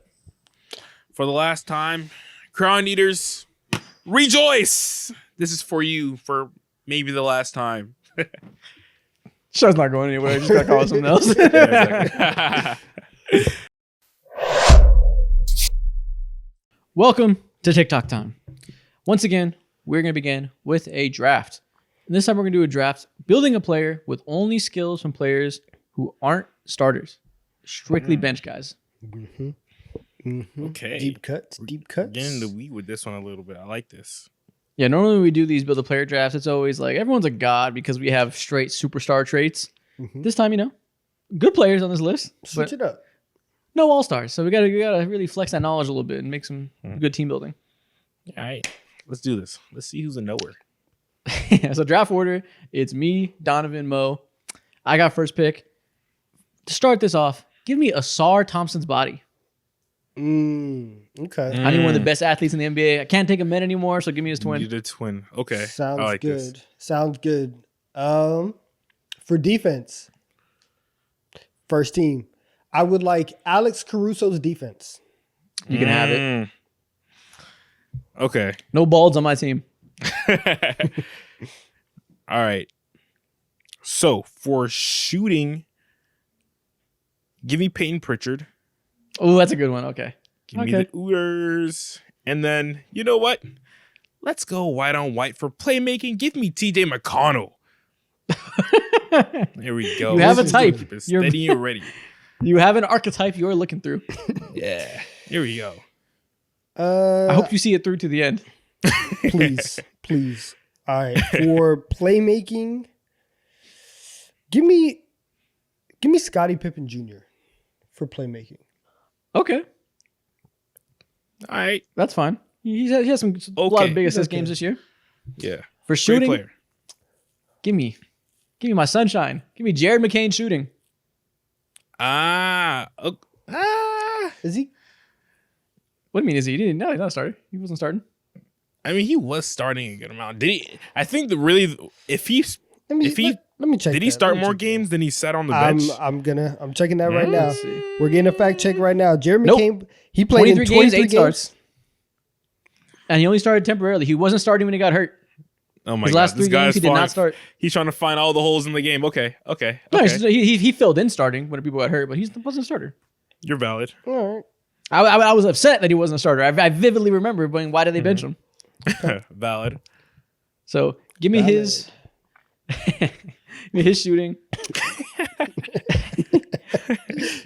Oh shit! Fucking why is Siri talking to me? Fuck off. And then give me Jonathan Kuminga's finishing. The one thing he does well, he dives to that rim. Give it to me. Fuck. Okay. Damn. All right. All right. For body, put Alex Caruso's defense in Jonathan Isaac's body. Okay. I feel like that's just Jonathan Isaac. I feel like he probably doesn't change that much. Okay, that's fine. Okay. I don't know. Your knees don't work either. You can't play more than 5 games in a row. Yeah. This is obviously best case scenario. I think best case scenario was like 6 games in a row. Relax. I turn injuries off on 2K if we make this play, so it's fine. All right. So for finishing, give me Obi Toppin. Damn, that's a good one. Yeah. I already picked my finishing. Okay, that was my backup. It's a great steal. It's a great pick. And then for defense, give me Nikhil Alexander-Walker. I was wondering what to pick with him. He's been really good all year, like everything. Yeah, he was so all around. Okay. How do I want to play this? For shooting, I do have a lot of options. You know what? Here's what we're gonna do. We are gonna take my homie, Mr. Derry Bird, AJ Green shooting. That's a good one. Okay, that's quality. I'm the only one without a white shooter. Does that give me that knock points off of me? Probably. Damn. Shit. Okay. Give me Tari Eason defense and Lonzo Ball passing. Lonzo just starting too. Okay, you got away with this. You I barely got away. I messed up. Because I was going to take Tari finishing. I want it. Damn it. Yep. My guy's a fucking demon. That sucks. Asar's body, Eason's defense, straight motor. He's a fucking hedgehog. He's running up and down the court like a madman. I have no idea where I want to go with this anymore. I don't know what to Finishing? do. I don't know. Maybe you could. I don't know. I'm thinking a little don't D'Angelo know. Russell. I don't know. Duncan Robinson. I'm thinking Jackson Hayes. Now Hey, you're cooking. you know what? Yeah, do it. I'm not gonna take Jackson Hayes. Do it. I'm not gonna take Jackson Coward. Hayes. But I am gonna show some love to a very, very underrated finisher. Give me my boy. I just want the vertical for finishing. Give me Jericho Sims finishing. Oh my gosh, he doesn't finish anything. You're not hitting He's a single told not layup, to. man. If I He's throw- told not to. You're not hitting a single layup, but if I throw you a lob, you're gonna catch it. That's all I want. If I can shoot like AJ Green, it's okay. Wait, does the body give you the vertical? If you take away Jericho Sims and give him some broken knees, he might be useless. No. The finishing gives you the vertical. The You're finishing bleeding. gives you- No, I need it. Okay. Please. But where are you finishing out with? Who's the body? Fuck, man. All right, Yeah. I'm kind of in a pickle because I got the defensive of guard, playmaking of guard, of course, but I can finish like Obi Toppin. So Your player's real strange. he's the best of a lot of worlds. I can make an argument where Peyton Pritchard's the best bench shooter in the league. Nas, Nah, the you're best finna defender build off the Poku who bench does too. push-ups. You said Poku? Poku who does push-ups. Oh, what a name, bro. Damn. Okay. I need some size on me. So I can't lean towards no point guard naturally. Ben Simmons would have been my pick, but I just found out he started majority of the games for the Why do y'all Brooklyn want these Nets. broken ass bodies? What are y'all doing? Because we're talking about the idea of the body, not like what has actually been produced. My Broken idea of it bodies. is shattered bones. Yeah, okay. So for my body, I think I'm gonna go with give me someone who's fast, strong, and just brutalizes every opponent coming off of the bench. DeAndre Hunter. Okay. Yep. Who He's did strong. you make? This is Dude, he Poku who does posted Wemby push-ups. this year. He posted Wemby this year. Did you forget? Oh, you didn't see Do you remember Poku? This is Poku who does push-ups. I'm telling you. Poku who does push. This is nasty. Don't disrespect DeAndre Hunter like that. Okay, so for the audio listeners, I have Asar Thompson body, Jared McCain shooting, Tari Eason defense, Lonzo Ball passing, and Jonathan Kuminga finishing. While I have Jonathan Isaac body, AJ Green, Derry Bird shooting, Alex go. Caruso defense, Scottie Pippen Jr. playmaking, and Jericho Sims in that 40-inch vertical as my finishing.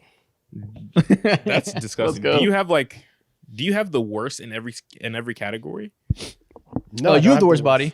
You have the worst body. I think. I don't have the DeAndre worst Hunter. That was body. weird. That's nah. John Isaac has a worse body actually. Stop it. I don't know. Mid versus mid. You I guys don't know why haven't y'all been picked tapped him. in with DeAndre Hunter. That's all that tells me, man. That's all that. You've been tells watching me. his workout routines. You were just so passionate about his not? body. Listen, Congratulations. Listen, man. Y'all haven't seen how he's been moving this year. I don't blame you though. I got He's shooting DeAndre very Hunter well. body, shooting Peyton Pritchard, defense of Nickeil Alexander-Walker, playmaking of TJ McConnell, and finishing of Obi Toppin. Yeah. Yeah. I like what I got. So which one of you guys got second place? I don't know, man. You talking about body, and Asar Thompson literally just came back. He had like actual issues. So Asar Thompson's 20. I'm not worried about it. I don't know about that, but we don't need to dive into Listen, I those wasn't going to say issues. nothing, about my Yeah. guy's stuff. It was going to be a HIPAA Yeah. violation if I talked about it. But Yeah, exactly. we can throw it We out. don't wanna talk about that. We can throw it out. Yeah, Asar Thompson and then would be just fine. I don't know. I won't feel real safe with their playing around, dude. That's all I'm saying. I want to feel safe with John Isaac around for numerous reasons. Well, he's not on my team. Yeah. I ain't picking for a reason. John Isaac will make sure you're safe. I guess him over maybe, there. yeah. Oh, that is true, I dangerous. guess. You know what I'm saying? Yeah, that's true. He do keep that shit on him. He do. All right, man. Next thing we're gonna do. This home is protected. Let's get serious. I'm gonna have you guys guess some NBA players by their hairline. We've done this in the past. Mo Staple. is presumably the man knower of the group. Whenever we've had you guys guess the identities of men, Mo's put his thinking cap on. He's done well. Except for last time when we did celebrity lookalikes, you did fucking atrocious. He hasn't so we'll had to see think which version much, of Mo though. comes out. He hasn't had to think much. It's more instinctual, you know. Exactly. You give him too much time to think, he'll start fucking glitching. We gotta make it so he just goes snappy. Donovan, sit back. Stay safe. right. I got you. Don't worry about it. Be my passenger princess for this one. Curious. All right, listen. Relax. Come on, Smoothie Pie. I got you. Relax. Passenger princess, my little nugget. Kind of going wild this episode. January I Mo need is devious. I need to know what y'all nicknames for me is after this, but let's Dummy. get into it. Can't say anything. Next one. First player. Guess the player by their hairline. Who is this? Save me, bro. Okay. Go ahead. So this is clearly a light-skinned player. Okay, and it seems like Really? there's some you don't say. receding going on. I feel the pain, brother. This may be Blake Griffin. There's a little Blake Griffin. Why did has, it like, take you so orangish long hair. to get there?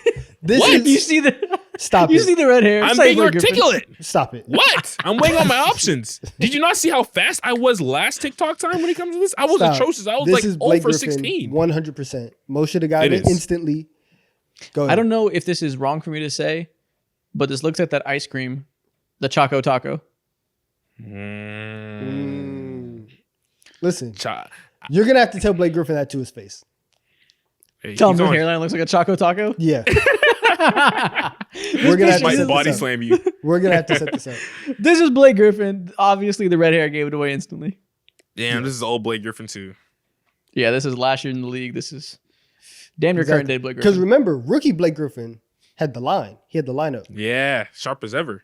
Okay, want to start easy. The red hair is a dead giveaway. Next up, He need to do who a is Washington this player? style. Get it down. Lay that hair Oh down. man. Okay, so this picture looks a little bit old, and they got braids. Sir, stop taking so long. Oh And they my got a headband, goodness. too. You don't know anything. Passenger princess, I got you. Don't worry about it. Be on your phone, scrolling TikTok. Don't put your head by your down. brain. That's All right? crazy. Don't worry about it. I got you. I got you. This looks like Allen Iverson to me, man. AI. Mozart. This is Allen There you Iverson. is. And he looking at me like that too. Oh man. Why did you pick this picture? What's Why wrong is he with this picture? shirtless? Why is he shirtless? There's a I'm not the million photographer. pictures. Stop it. There's a Donovan, million can you pictures of imagine Allen Iverson just looking at you dead in your face like this and him saying, "Smoothie pie"? What are you on, bro? What is your problem? What are you on? What the fuck is happening? Can we go to the next one, please? You're my Woo, smoothie pie. 2 for 2 right now. That's all I hear. All right, man. Who is this player? They Oh got some shit. good hair. Yeah. It's like Goddamn. Caitlin Clark. Could this be? Yeah, Caitlin Clark. I was about to say that. Okay. Josh McRoberts. I'm just kidding. This is not Josh McCrawford. The name. All right. This could either be. Is I want to this- say Steven Adams, but this is too clean. No. It's too clean. That's not Steven Adams. What the hell? It's feeling very like Jokic Joe Starry. Yeah! Are we getting? Is this like P94, them Kelly boys. Olynyk? It's not Kelly Olynyk, but you're on the right hair texture. Okay, you're on the right track. Jack, save us. Okay. Man, who the hell is this guy? Does he play right now? Nope. Oh, he don't play right now. He's an old man. Oh, is this This is Dirk? No, is this Steve Nash? This is Oh, it's Steve Nash. There we go. Finally, you checklisted your way down the white boy list. You got to him. Yep. There we go. Yo, his chest is mad hairy. It really is. Damn. That's crazy. This man is You know what else Fabio. is funny? It's lined up at the top too. I You know. cut the hair That was off. intentional, You think bro. he did that? His line, You think you did it? his line did not go up his neck. He could have blended his it with chest. the jersey though, too. Damn. I'm gonna be crispy one way or another. I'm gonna get this line. He said, "I'm swimming." How often do you think he gotta like reline that up? Damn. Oh my goodness. 360 chest hair. Oh, it's That's devious. I feel like Mo's tried that before. nah, I don't have much chest hair. I swear. I can show you right now too if you want. Stop that, man. Stop. I could. I don't mind showing you my chest hair. I don't have much. Again, It's a little patch. I'm gonna throw up. Why are you so dead ass about this, dude? Like, I mean, it's right here. I can really like. all right, It's not stop. It's not an issue. It's just hair. Please stop. You see it on my Please face, stop. on my eyebrows. Please stop. Okay. Sir, please stop. Okay. All right. Sweet. Fine. I got you. I'm scared of kids. I can't. I'm scared of kids. I'm scared of viewers. Please. I'm sorry. Leave a like. 5-star. I'm sorry. Shit. I don't mind showing you. Sorry. Jesus. I don't want no Christ, I can't disciplinary breathe. action after the pod. Sorry. Oh my god. Wipe my eyes. Fucking recalibrate. Next player. Whose hair is this? Ooh, Oh man, I know his head hates to see a pick coming. God clearly, damn. yeah. Clearly, this is a bit of like the picture is taken with some flash because this hair does not go with how bright his forehead is. Yeah. It do not. So it's I'm thrown off a little bit initially. It's given. Okay. What did you say? With these type of players, you might be thrown I off think a I was little bit. about to go there, but I didn't. It's natural. Maybe subconsciously I was about to say that. It's giving white boy. But I probably was gonna go there. I just didn't know what it was giving, so I had to back off and go with something else. It's giving something. Giving something, but Okay. Is this Victor Wembanyama? What the hell? No, it's not Victor Wembanyama. Listen, in some lights you could kind of see it. No, not even a no, little bit. the light forehead is really throwing me off, and I'm not sure where we have to go from here. I feel like is this actually not? I feel like his hair is a little bit bigger. I was gonna say Kate Cunningham, but his hair is bigger. Yeah, no, he has. This is he has midlife more. crisis Steph Curry when he had grew his hair out in 2021. Oh man. This feels so crazy looking back at it that this was like a 6-month period where he was like, "Yep, not cutting it." Wait, this is 22. Oh yeah, this is 2021. Back when he like broke his hand and missed the entirety of the year. Yep. Damn. So what was the worst era? Is it this or was it that like brief stint where he had braids? Those He had braids, were braids? tight. He was pulling those braids tight. He had braids? Trying to make that work. Yeah. Yeah, This is worse though. This looks crazy. This looks like I photoshopped it to give him a young person haircut. it does. I used to have this haircut. Of course you did. Of course you did. You were a young person. If you were 34, would you have this haircut? Probably not. Nah, I had it when I was like 18, 19. Yeah, man. What an era. This man was Next up. influenced by Duke players. Oh my god. Who is this player? Damn. All right. Initial instinct. Listen, you talk about like low haircuts. Initial instinct says this is Harrison Barnes. This is not Harrison Barnes. Nothing like Harrison Barnes. I'm not sure. It's looking Yeah, like I'm not- Boris okay. Dio. I'm not sure where to go. This is an old player. Is this correct? Boris Dia? This is not That's a Boris great Dio. I wouldn't have guess. said it if it was. That's a great guess. Thank you. I thought it was a great guess Okay. too. Oh. Nice. Okay, this is an old player, clear as day, because his photo is Yeah. kind of grainy. But It's like this a- cut is so like like, you can't tell who this is. I know it's a very like. You're Listen, saying it's a grandpa. this is kind of like a dark season. This is what Destiny's Child was singing about, right? This is what Beyonce was talking about, right? That reference is going to be lost on everybody listening to And this. it is okay. it is okay. But This I picture don't know. looks fake. I don't know. bro. Is I it don't like know what this is? it's not like Kenya Martin or something like that. I'm just thinking about like mad like 2000s players. It's like Hey, Steve man. Francis. This is not Steve. What the fuck? This I'm just is saying. a rare mythical pull. This is hair Richard Jefferson. This is Fake. Photoshop. Fake. I That's don't fake. believe this. AI. Chat don't believe GPT. Yo, the This world is like- getting crazy out here these days. That's insane. Richard Jefferson, hair, follicles growing. This is Wow. like Well, encountering a shiny Pokemon. You just can't believe it till you see it. This is why they're banning TikTok because misinformation is just spreading across the internet. Yeah, exactly. We can't have this. We can't have people thinking that Richard Jefferson ever had hair. That can't be a Exactly. thing. I'm So Nuts, really bro. good at Photoshop. Insane Photoshop, bro. Next up, who is this player? see, Ah man, I remember this era. exactly.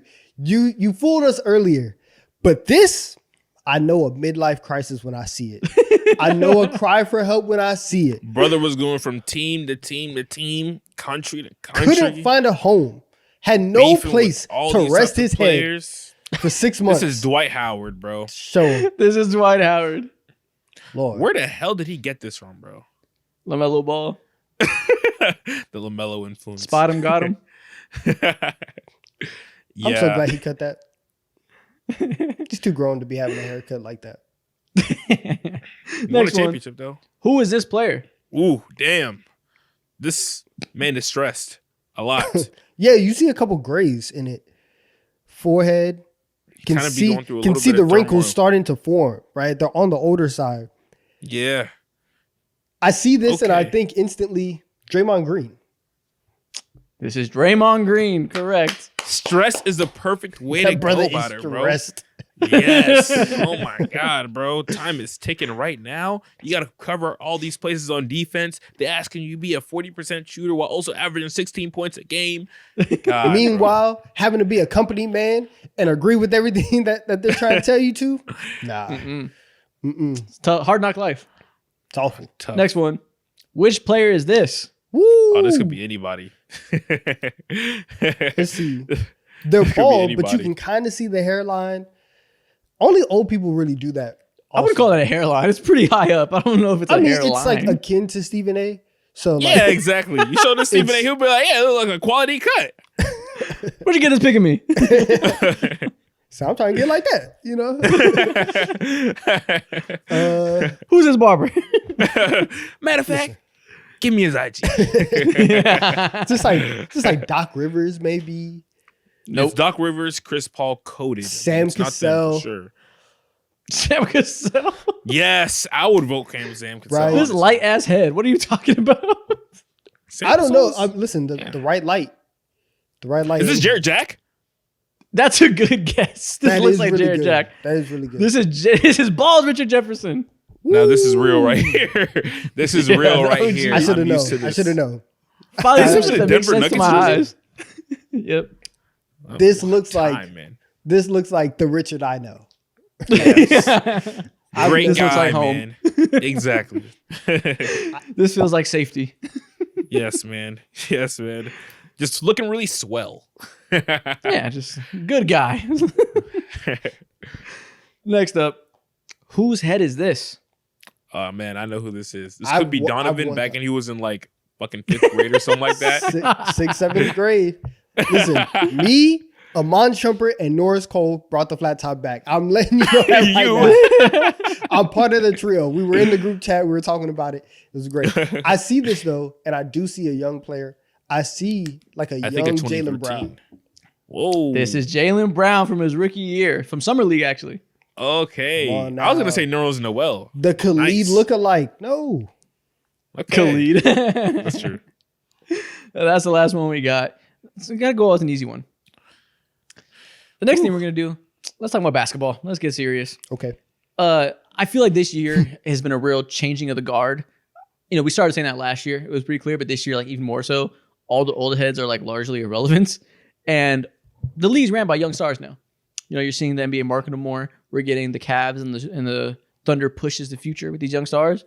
So what I want to do now is look towards the future of these young stars. I'm going to name a young NBA star, and I want you to tell me one other player you want to see them team up with at some point in their career. Okay. All right, let's do it. So imagine when these guys are 29, whenever they hit the market, what stars you want to see them kind of make duos with. Sure. It's really just like a dream duo, essentially. First off, let's do an easy one. Victor Wembanyama. I want to see him play with Trae Young. That was quick. And I want Trae Young in everyone San wanted to Antonio. happen. All right, all right. God damn it! Now we're just being. And to crazy be precise, right I'd like to see him in San Antonio this August for Devin Vassell, 2 first-round picks, and Brownham. Yes. now. All right, now we're just asking for things that we can't have, never will have, and will never have. No, but you know, any point guard, any point guard who is like a 6.5 out of 10 or better passer, because Yeah.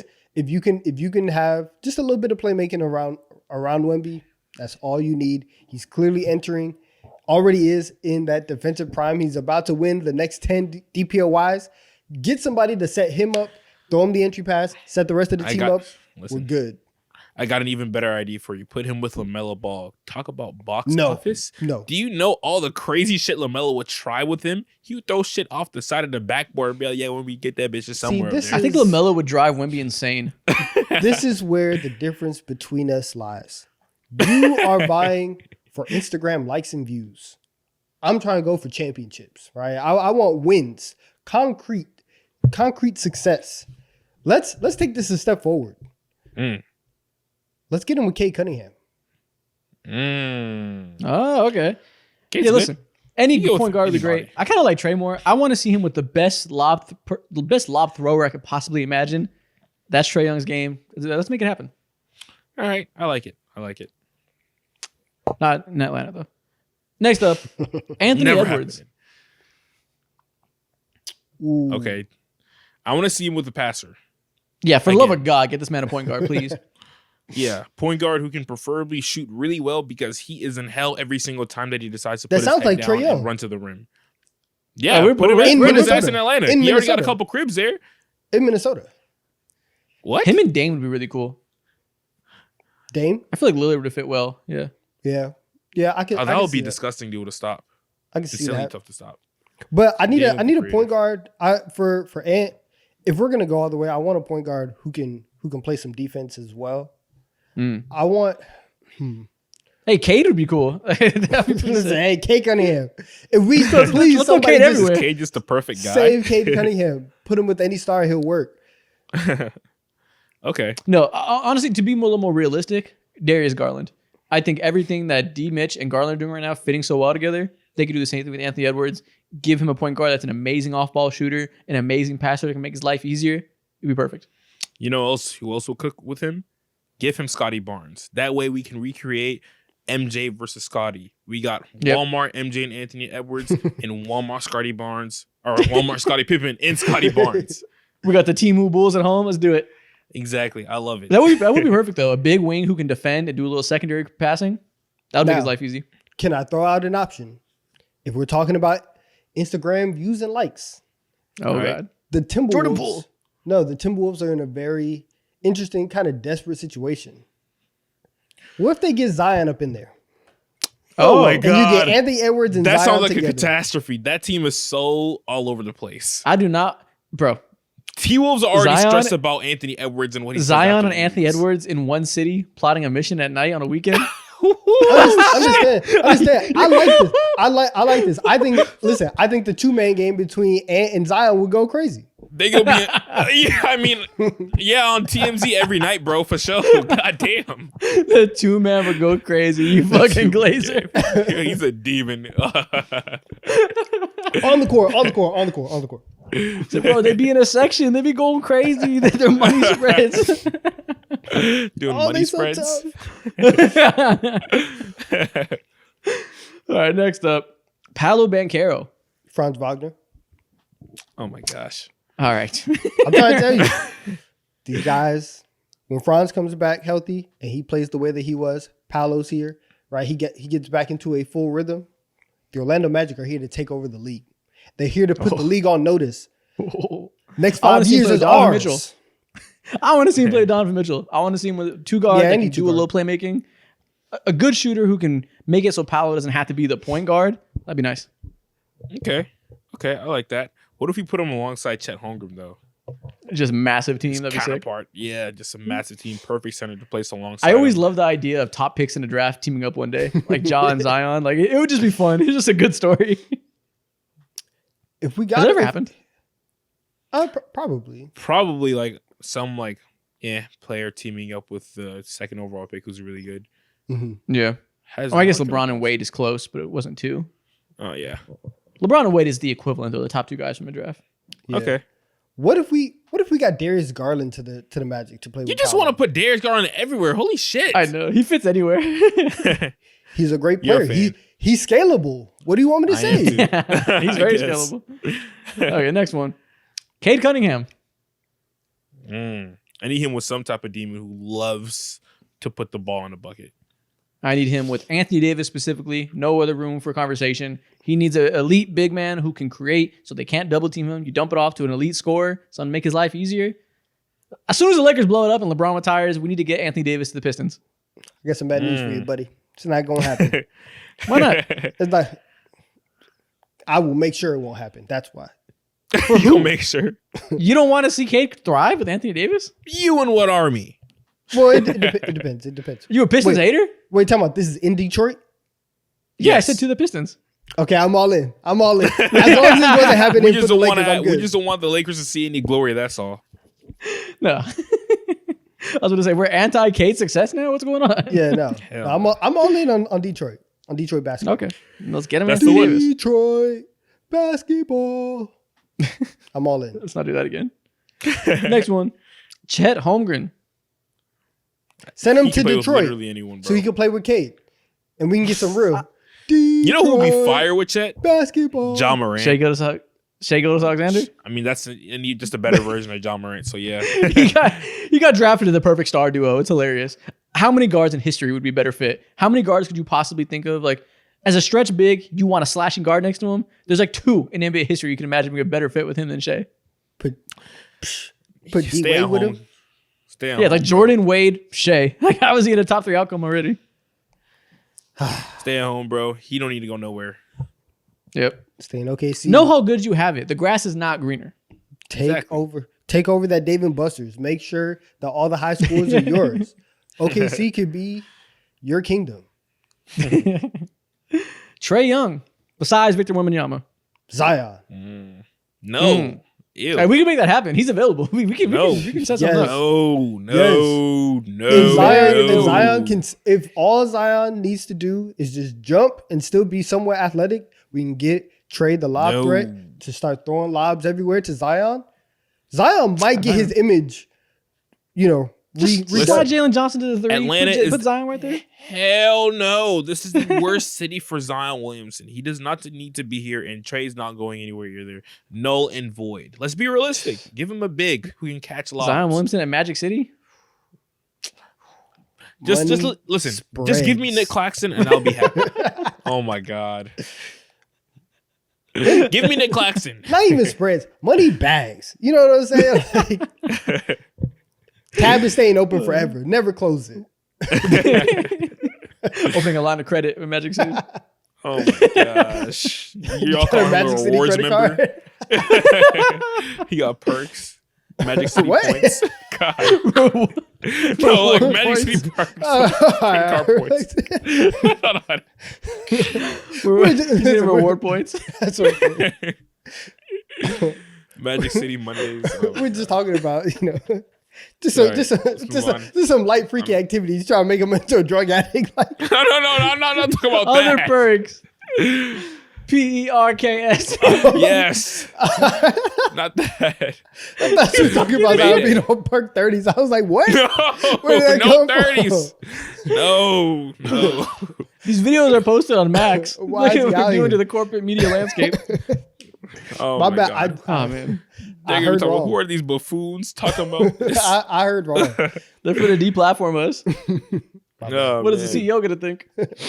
My bad. Next up, John Morant. Mm. He kind of got a I don't perfect know. guy in him too, next to Jaren Jackson Jr. I guess we can reach a little higher. Okay, this is cheating because everybody felt well with this guy. Nikola Jokic. Would be pretty sick to see John Morant doing the stuff Russell Westbrook is doing this year. Well, old man Jokic in like 4 years. Yeah, exactly. Whenever he doesn't want to score that much, he can just throw dimes behind his head to John Morant every play. Okay, I can see that. That's fun. That's I can fun. see I Throwing him like, hella lobs. I like that a lot. What the That's big man super can fun. do? Him alongside, ironically, weirdly enough, I don't know what made me think of this, but Devin Booker would be frying the league. I was thinking that too. alongside John Morant. I was thinking Jason Tatum too. Everyone loves to double team Frying the Jason league. Tatum. You throw it to Ja, he fucking sprints downhill 4-on-3. Yeah, there's nothing you can do about it. That would be an elite duo. Tatum mentioned first time. Next up, Zion Williamson. I said it earlier, Trae Young. Let's my get them God. together. But Me personally, I'm the type of guy that wants to see Zion with Victor Wembanyama, but that's just me. I'm the type of guy that wants to see him with a stretch 5 for the first time in his career, No, particularly the best rim no. protector in NBA history. no. We're not Counterpoint. Yes. We're not putting him near Vic. You can get a stretch 5. That's fine. Put him with Chet. Put him with Porzingis. Don't come close to Victor Wembanyama. I know where to put him. Donovan, I know where to put him. That'll make you feel very happy. Let's put him in Golden State. Y'all are disappointed with Jonathan Kuminga. He is what you want Jonathan Kuminga to be. He can play that. He really forward. is. He is that punching, that scoring punch, that threat that you need. He Honestly? can pass and all that. Draymond And is they a can get him stretch 5. potentially for the low. Yeah. That spacing's ridiculous. You could do too. worse. That's It's kind of sick. crazy. I kind of like it. That's not Let's bad. talk. That's not bad. Good job. I know people who know people. Let me know. I make it happen. Oh, if you know the right people, you would know Mike Dunleavy's not doing shit. So don't judge up. Dalton Connect. What the hell? Fuck is he doing on my screen right now? Bro, play the game. Shit. Why are you it's always disrespecting the best player in this draft? Get him with Tony Allen. Get him with Bruce Bowen. Get him with all the best defenders in NBA history. Teach him how to sit down and slide and play some defense. So you want him to teach Tony Allen how to get buckets? You trying to do good for the elderly? What? Oh my God. Tony Allen has nothing to learn from Dalton Connect. You want him to put another generation on? The only thing that Dalton Connect needs to be put on with his rookie year so far is just focusing on your finances, focusing on your taxes, and focus on how to, like live that life in LA the most responsible way possible. Get him an internship somewhere. I don't know. Court bag work, not necessary. Yeah. Not a fan of the way this conversation is going. You should have set him up for Dalton Connect is slander. looking at me and I'm looking at him. Why is he on my screen? I wanted to hear Victor Wembanyama, Kay Cunningham, Nikola Jokic, blah, blah, blah. Said and no instead, one in I'm human hearing, history. Get a hobby. So what? So I can see Vic on the Lakers? Correct. Nightmare. That would be a nightmare. All right, man. Mo, we can do your thing since now. my thing's Hey, over. this is not just anything. This is just not anything, okay? I have a very special segment for you guys today, man. Segment. Just a couple of days ago, segment. I have a very special segment for you guys today, man. Just a couple of days ago, Oh, we God. witnessed It's one work outside. of the craziest non-calls in NBA outside. history. And today, I'm going to introduce to you guys. I have I think 8 or 7 plays of some of the greatest plays made of all time that didn't count. And I want you guys to rate them on a scale of 1 to 10. So a bunch of dunks and shit that were called back. Yes, high-flying plays, bro, just in general. First one up, Okay. we got Ja Morant decimating Wemby. It's a 10 out of The 10. newest one on this list. Yeah, it's honestly a 10 out of 10. I think this is exactly what John Morant has been dreaming of. He has wanted this moment, and the basketball gods gave it to him. It also proves that John Morant is a liar, because remember, he was like, man, I'm done dunking. And he saw Vic and he was like, oh, I'm going. It was instinctual. He just had to attack the rim. Dude, if this would have landed, this would have been this would have been the first play on John Morant's highlight reel in 10, still 20 is. years from now. It still is. It still is. You don't care? You're gonna play this, and then it's gonna get into all the other plays that counted. Yeah. Yeah. 10 out of 10. This is exactly what you want to see from a play that didn't count. You're like, damn, if it would have counted, it would have been awesome. That's all you can ask for. Man, oh man. I hate the ref who called this goddamn play. What was I forgot know, what the call fuck. was. Sold everything, bro. I know. Next up, we got Alfred Sengun decimating Zach Collins. Alfred Sengun. He said it like you're fucking Zorro. Alfred Sengun. You sound like you're having fun. He is. He is. I need to see the full clip, because from what it looks like right now, it looks like Zach Collins is about to be on his back. And Oh, know right. the Y'all rule. looking at the different screen. Okay, let me switch Yeah. the screen you guys are seeing. I promise you, Okay. Donovan, it's not a very pretty sight at all, and you are right. Yeah, Zach Collins, You are 100% if right. his back hits the ground, you know the rule. Oh, I can share 2 screens with y'all. Let's go. Honestly, I This don't time is even know over. why Zach Collins is still employed after this play. And also, Alfred Sengun was a rookie at this point in time. After this play, I would have sent him back home, bro. Look at this. Woo! Oh, Ooh! bro. Oh. He looked like he concussed Zach Collins. He's holding his head on the ground, looking for God, looking for his mom. This is another 10. Just hyperventilating. Tell me it's a dream. Yeah. It's a This bad is violent. They met in the air, and he got all 255 pounds of Turkish meat in his chest. God. Oh my God. Dude, Sengun generally doesn't have hops like that, but he likes to try so hard to really boom shit. Nah, that hurt. That's impressive. That hurt me. That hurt That me. looked like it genuinely hurt, bro. Sloppy. It was a sloppy poster, Bro, too. his head slams onto the Oh, ground. it did hit back. Oh, no. You got posterized by one of the... Oh, ow. Oh, that whiplash That is crazy. genuinely looks like it hurts. Yeah. Wow. Yeah, this is another 10. This is a 10 out of 10. This is an incredible Yeah, dunk. listen, I can't put you on your back and give you a concussion and not get a 10 out of 10. Shout out to you, Sengun. You did it. Dealing damage. You did Oh, it. Critical man. hit. These goddamn refs. They need to be fined. Nah, Dang, I don't want to watch that again. I got something else for you to watch. Anthony Edwards violating Gabe Vincent. Please. Yeah, let me this see is stuff. Seen just time and time this is again. perhaps the most disrespectful image I've ever seen. Just as a still picture. He just He's the like, "Come here." proximity of nuts to face is outrageous. This is Then the the most stare down? intentional nuts to face either, bro. Donovan, can you imagine going to the park one day and you just randomly get posterized, but mid-air and posterizing, he holds the back of your head, scoops it towards his midsection, and he puts the ball in the net. And you're on the The ground. head scoop. Well, the you head see- scoop is quite the routine. Yeah, that would never happen to Come me. here, boy. Oh! I actually saw Donovan get dunked on once. You're a damn lie. Are you Don't you serious? dare. Don't you dare lie to anybody and say that has happened. We were at Gregory Gym at the University of Texas. No, I did not get dunked on. I did not get dunked on because I know exactly what you're talking about. That So this play, it was pretty much just like this. He rose up. It was nuts to face. It bounced off the back iron, so the ball didn't go in. he missed but the dunk. effectively, He missed the he got dunk. dunked on, and I'll never forget the image of He Donovan. missed the dunk. No He way. missed the dunk. I have Did you even never try jumping, Donovan? I have never Yeah, been dunked on. he jumped, but like just barely because the guy was like dumb athletic. It was like a college level athlete, so like it wasn't something that like I have a normal person never expected. in my And life. so Donovan jumped a little bit, but he was like he barely left the ground. Nobody has ever tried to dunk on me and the ball No, went he tried through- to kill you, Donovan. Hold on. He tried to kill Nobody you. has ever tried to dunk on me and the ball went through the hoop. That has never happened.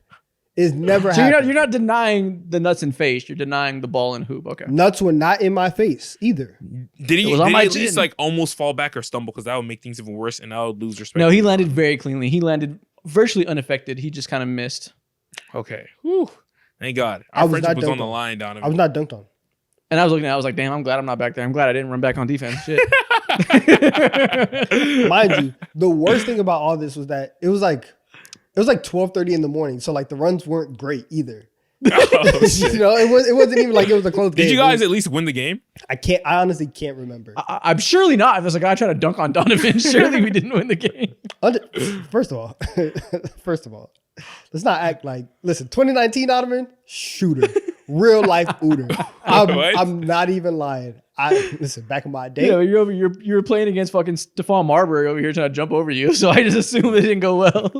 That's insane. and he missed. I've never been dunked on. Let's All not right, spread man, these lies. dunk. Next up, we got Blake Griffin. This is old Oh, school as hell, screen. man. This Here is we very go. reminiscent of one of his posters on Kendrick Perkins. Here we go. Look at him, so Oh, agile, screen again. moving. Screen Got him. navigation. Yeah. Again, Damn. on your back, cupping motion. What I see, they're rewarding good defense. He was in position. He drew the charge. He did as his coach told him to. To me, this is a 0 out of 10 because the defense won. He won the rep. Talking about, let me see this again. 0 Let me out watch of this. 10. Nah, that's He right. did it on Martian Gortat, bro. That's so hard. Do you know how many times Martian Gortat? You know how big Martian is? You see that? That's fundamental defense. You see that Drawing haircut? charges is a lost art. Oh, that's it. Drawing the charge is not even a basketball play. It's whack. Shout out to Ew. Marcin Gortat. You're 7 feet tall. Jump. It's the most square level of defense. Defense is defense. 0 out of 10. This is Respect not the Gortat defense. screens. No, jump. Hall monitor defense. Respect defensive positioning. Hey! It's 100% whack. It's a 10 out of 10 too, man. The way he cocks it Shout back out to and- Blake Griffin for dunking on him. Taking that weak Oh charge. my god. Thrunk. Negative 2 out of 10. Back to the ground too, man. This is a 10 out of 10. 10 out of 10. Next one. Oh man. Next up, we got LeBron James in midair catching reverse alley-oop. Oh my god, bro. This from Yeah, this is different. different. And it's honestly kind of These sad. are these plays you see, and you're like, why didn't he do the fucking dunk contest, man? head over the rim, bro. See, but also I've thought about, obviously we've had a lot of time to think about it. I've always thought like maybe LeBron is just an in-game dunker and he's not like, He knows know, his like, limits. he's not like a dunk contest dunker. Mm. Yeah. But this can't be a super high score because he didn't dunk on somebody. So Yeah, I'll true. give this a 5 out of 10. I give this a 6. His head is at the rim. His head is above the rim. Yeah, that's just a routine. LeBron did that 6 times a game.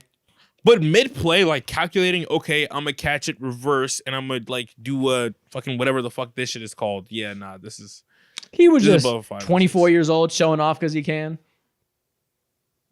Nah, man. You could do this. This is a fucking 8. What do you mean? I can do this. This is LeBron James. Let me tell you. Greg Jim is lucky I never got those hops. Oh my They gosh. killed Greg Jim. 5 out of 10. Next. No poster in sight. Next up, we got Jamal Murray posterizing DJ Wilson. What a name. Oh, Yes. you pull this one up. Play the clip. Ah! This might be the worst call in NBA history in terms of like taking a dunk off the board. This might be the worst one. Yeah, I don't know why. What was the foul here? They said it was Look an at this offensive distraught foul fan. on Jamal Murray. That's Okay, ridiculous. we'll see one more time. Because the leading with the elbow. This is an 11 out of 10. I hate that rule. Sometimes your elbow is in the way. It's not on purpose. This to get rid of history because a little elbow to the face. Yeah, I'm not. Get your face out the way. I'm not a fan. Dude, of it. plays like this, like, it reminds me how athletic Jamal Murray used to be back in the day. Yeah, he ain't got that no more. But He look does at not this. have that bounce. He's heavier now, too. Damn. Damn. He's that old Damn, and that's fat. supposed to. No. He's got a little muscle on him. You know what I'm saying? No, we heard you. Understood. No, this is a weak ass call. He didn't even elbow him in the face. He elbowed him in the forearm. He's in the Yeah. restricted That's weak as area hell. too. Unbelievable. You need to start finding these goddamn refs, bro. Anyways, next play, we got. Wait, which play is this? This is Shannon Brown's block. Oh, this is. Oh, okay. This is okay. There we go. Motherfucker I'm made the telling list, by the you way. right now, this is a 20 out of 10. Anytime you see Shannon Brown doing this shit, oh my god, Oh This my is- god. This is This the wasn't even a highlight fucking of Shannon dunk, Brown's bro. career. he blocked a fucking layup. He grabbed. This is the most disrespectful form of a block that you can. I love how it grabbing was a the ball. foul. The whole bench knew it, and they're also laughing, congratulating him because they don't give a shit. It's that impressive as a physical feat. It's not a foul. Bro, his head's above the fucking square. Like, what It's do you crazy. want me to do? That's not a foul. No, that's a weak ass foul. It's not a He foul didn't at even all. touch him. Jumping even that, touch it. jumping that high with like 3 pounds of fabric on you is ridiculous. That's a different era. It's like the opposite of PEDs. His uniform is holding him back. They also gifted us with one of the greatest memes of all time too. Which one? Underutilized. Kobe's reaction and Kobe and the Oh, rest of the looking bench's up? reactions is Yeah. yeah. Oh, Truly gifted. Mm. Truly gifted. Next up, we got John Morant trying to end Kevin Love's life. another missed dunk that will be a part of his highlight tape.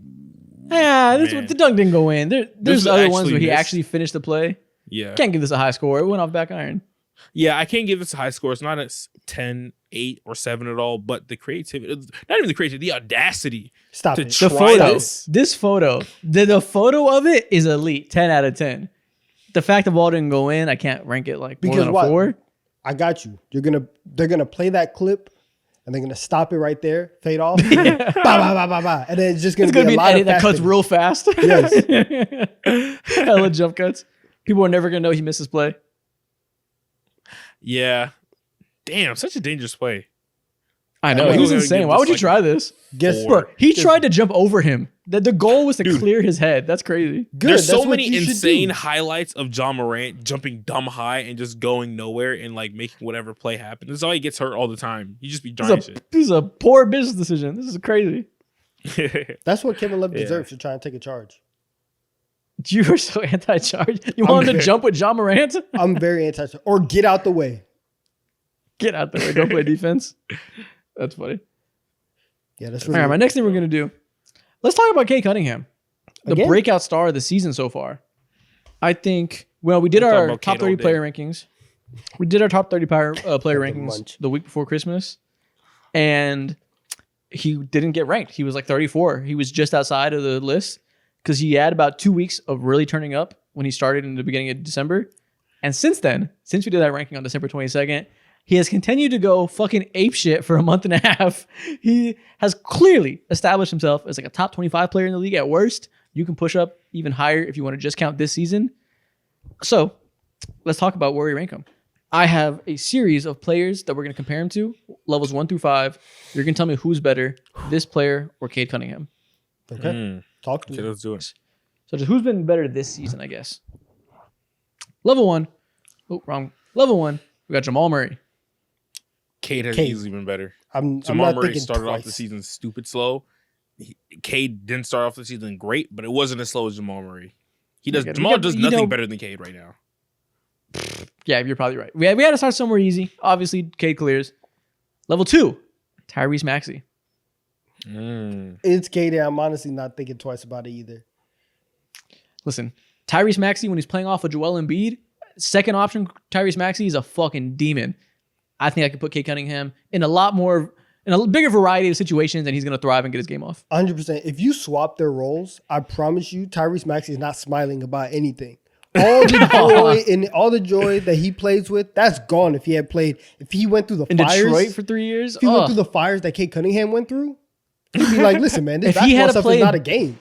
It's my life." If Tyrese Maxey had to lead double big lineups with Isaiah Stewart and Jalen Duren, he would lose all of his whimsy. Oh my gosh. No more sunshine. And we can't. If Tyrese Maxey has no whimsy, what is it all for? It's for nothing. Life isn't worth Pain. living. When Tyrese Maxey stops smiling, I stop smiling because I know the strongest soldier is wounded. Okay, I agree. We got to with do Cade. that as an experiment. We got to put Maxey and Jared McCain, just the happiest guys, in the worst situation. I want to see how strong is their happy. How much sunshine is in your pocket? Yes. You want to waterboard Tyrese Maxey? Waterboarding. What the hell? I didn't say all that. I just said put it with Yeah, we non-shooters. getting violent. God damn. Next up, level 3, Darius Garland. See, this is tough. This is tough because Darius is having a very good season. Phenomenal. Similar level playmakers, I would say. I think Darius Sensational. is the better shooter. It's very tough. I have the utmost respect for Darius Garland in the world. I am the leader of Darius Garland FC. We're going Cade Cunningham.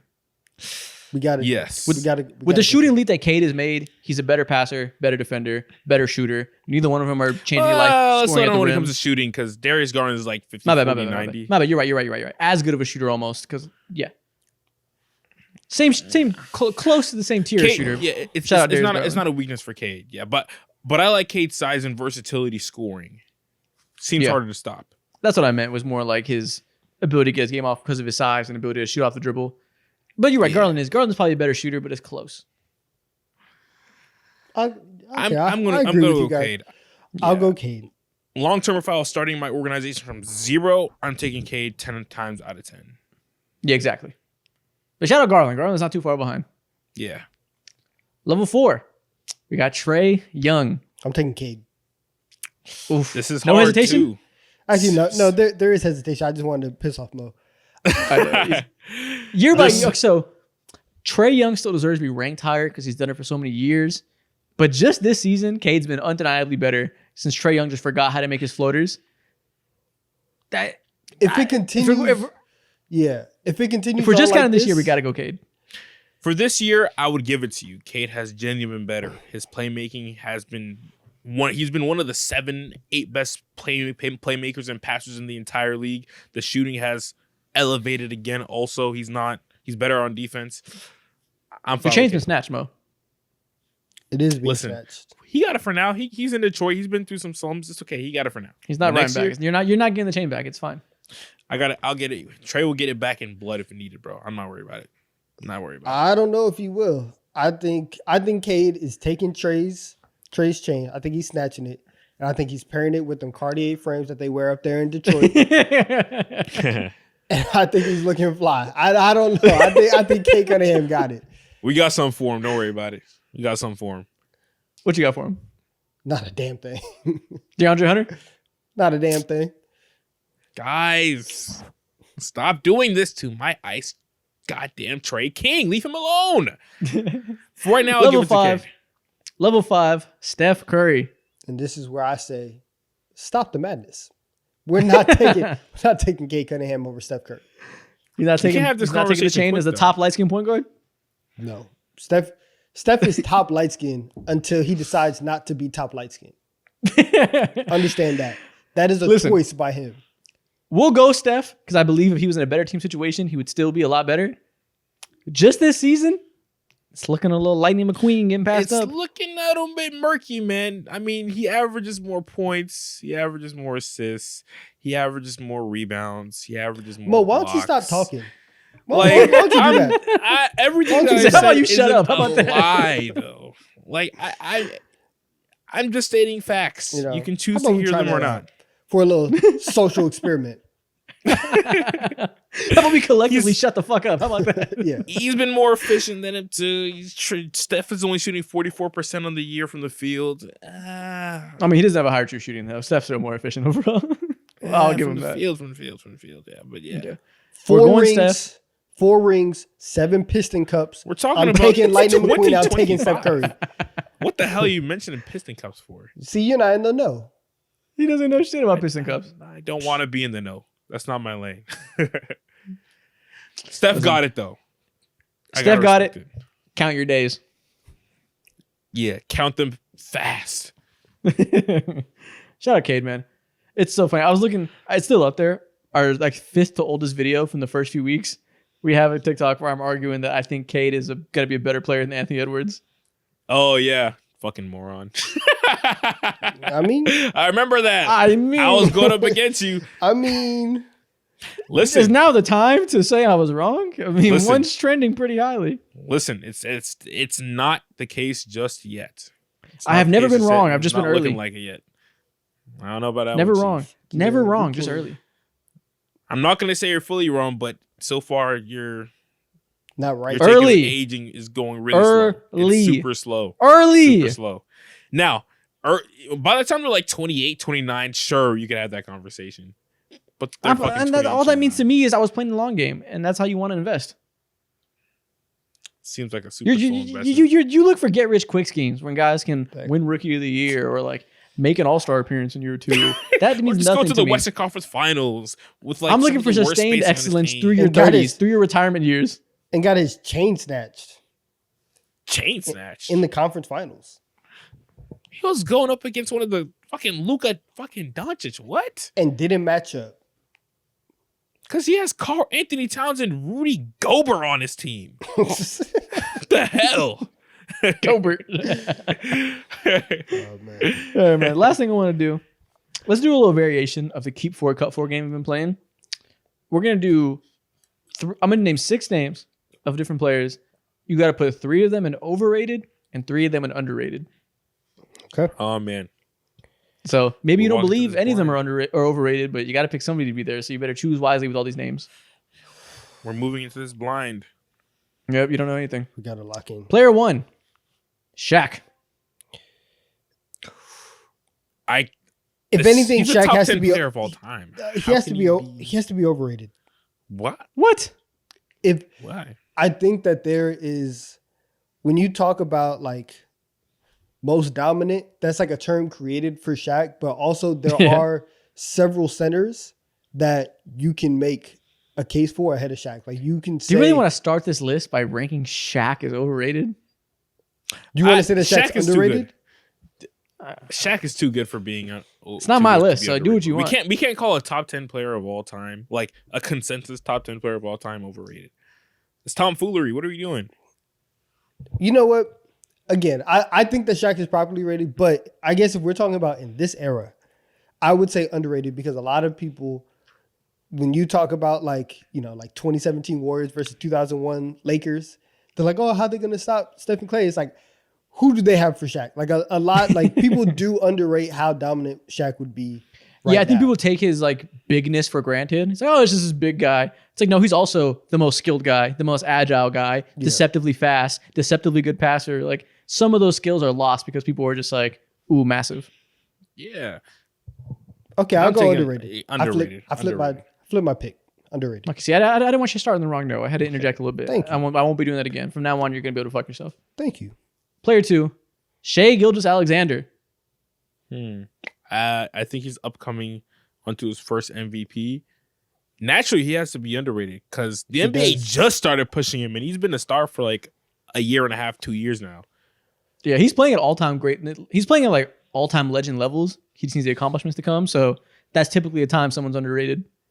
I'll go underrated as well. Damn. Once he wins that ring, people are gonna be like top 30 all time. It's gonna come real fast. Yeah, exactly. Right now it's not there yet though. Okay. It'll come. Carmelo Anthony. Underrated.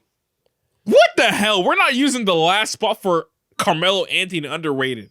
Why would you say that You want to he's fill overrated? all 3 spots? No, he's Why is he overrated. I don't listen. I love black excellence. Okay, Carmelo Anthony.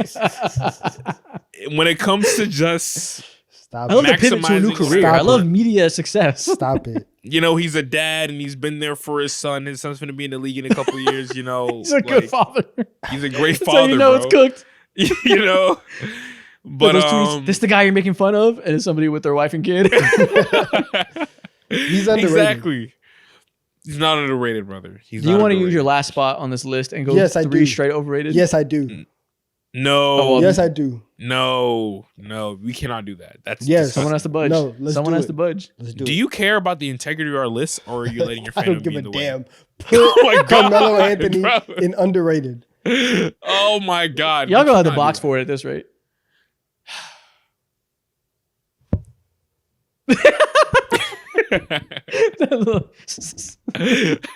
Put him in underrated, please. that. Who's Bro, budging?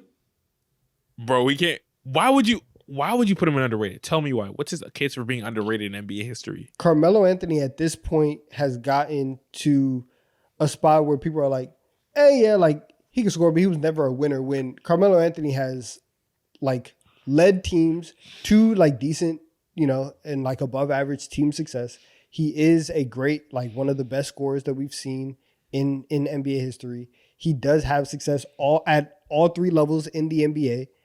I think that What does one of the best mean? How many to be one of? How many do you have to be? Like, what's the you know level? one of like the 17 best players. Like, Oh my God. That's where the case is lost. do you know He's how many overrated. NBA players there have been? Being one A of the lot. top 17 is an accomplishment. And Sure. I think that Carmelo Anthony doing that means something. He is underrated though. You don't Do understand. Do you feel like though? I mean, they're gonna end your ability to call anybody else underrated. You're gonna call us three straight overrated. Okay, I'll make the case. Are you seriously gonna ruin my list like this? I thought it was our With the list. smile on. You're making it your list right now. It should be our list. Mo, are you giving it to him? Put him on underrated.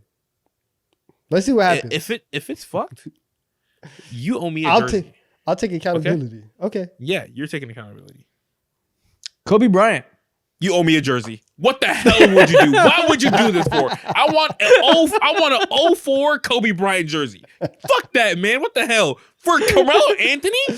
Oh my God. The lengths Donovan will go to Glaze. Look at you now. Oh my God. Next player we Melo? got James Harden. Oh my God. Overrated. Overrated. Oh my, we have no choice. And last but not least, we got Joel Embiid. Overrated. Hey, listen, that's not bad. That's not bad. Is it 2 for 3? I could have did worse. Exactly. Could have been 1 for 3. Could have been over 3. It's not terrible. Mo's not happy. Listen, it's a lose-lose situation either way. How? I think there's a pretty clear way to win this list, and you did the wrong choice. Embiid, cool. Harden, Now, granted, whatever.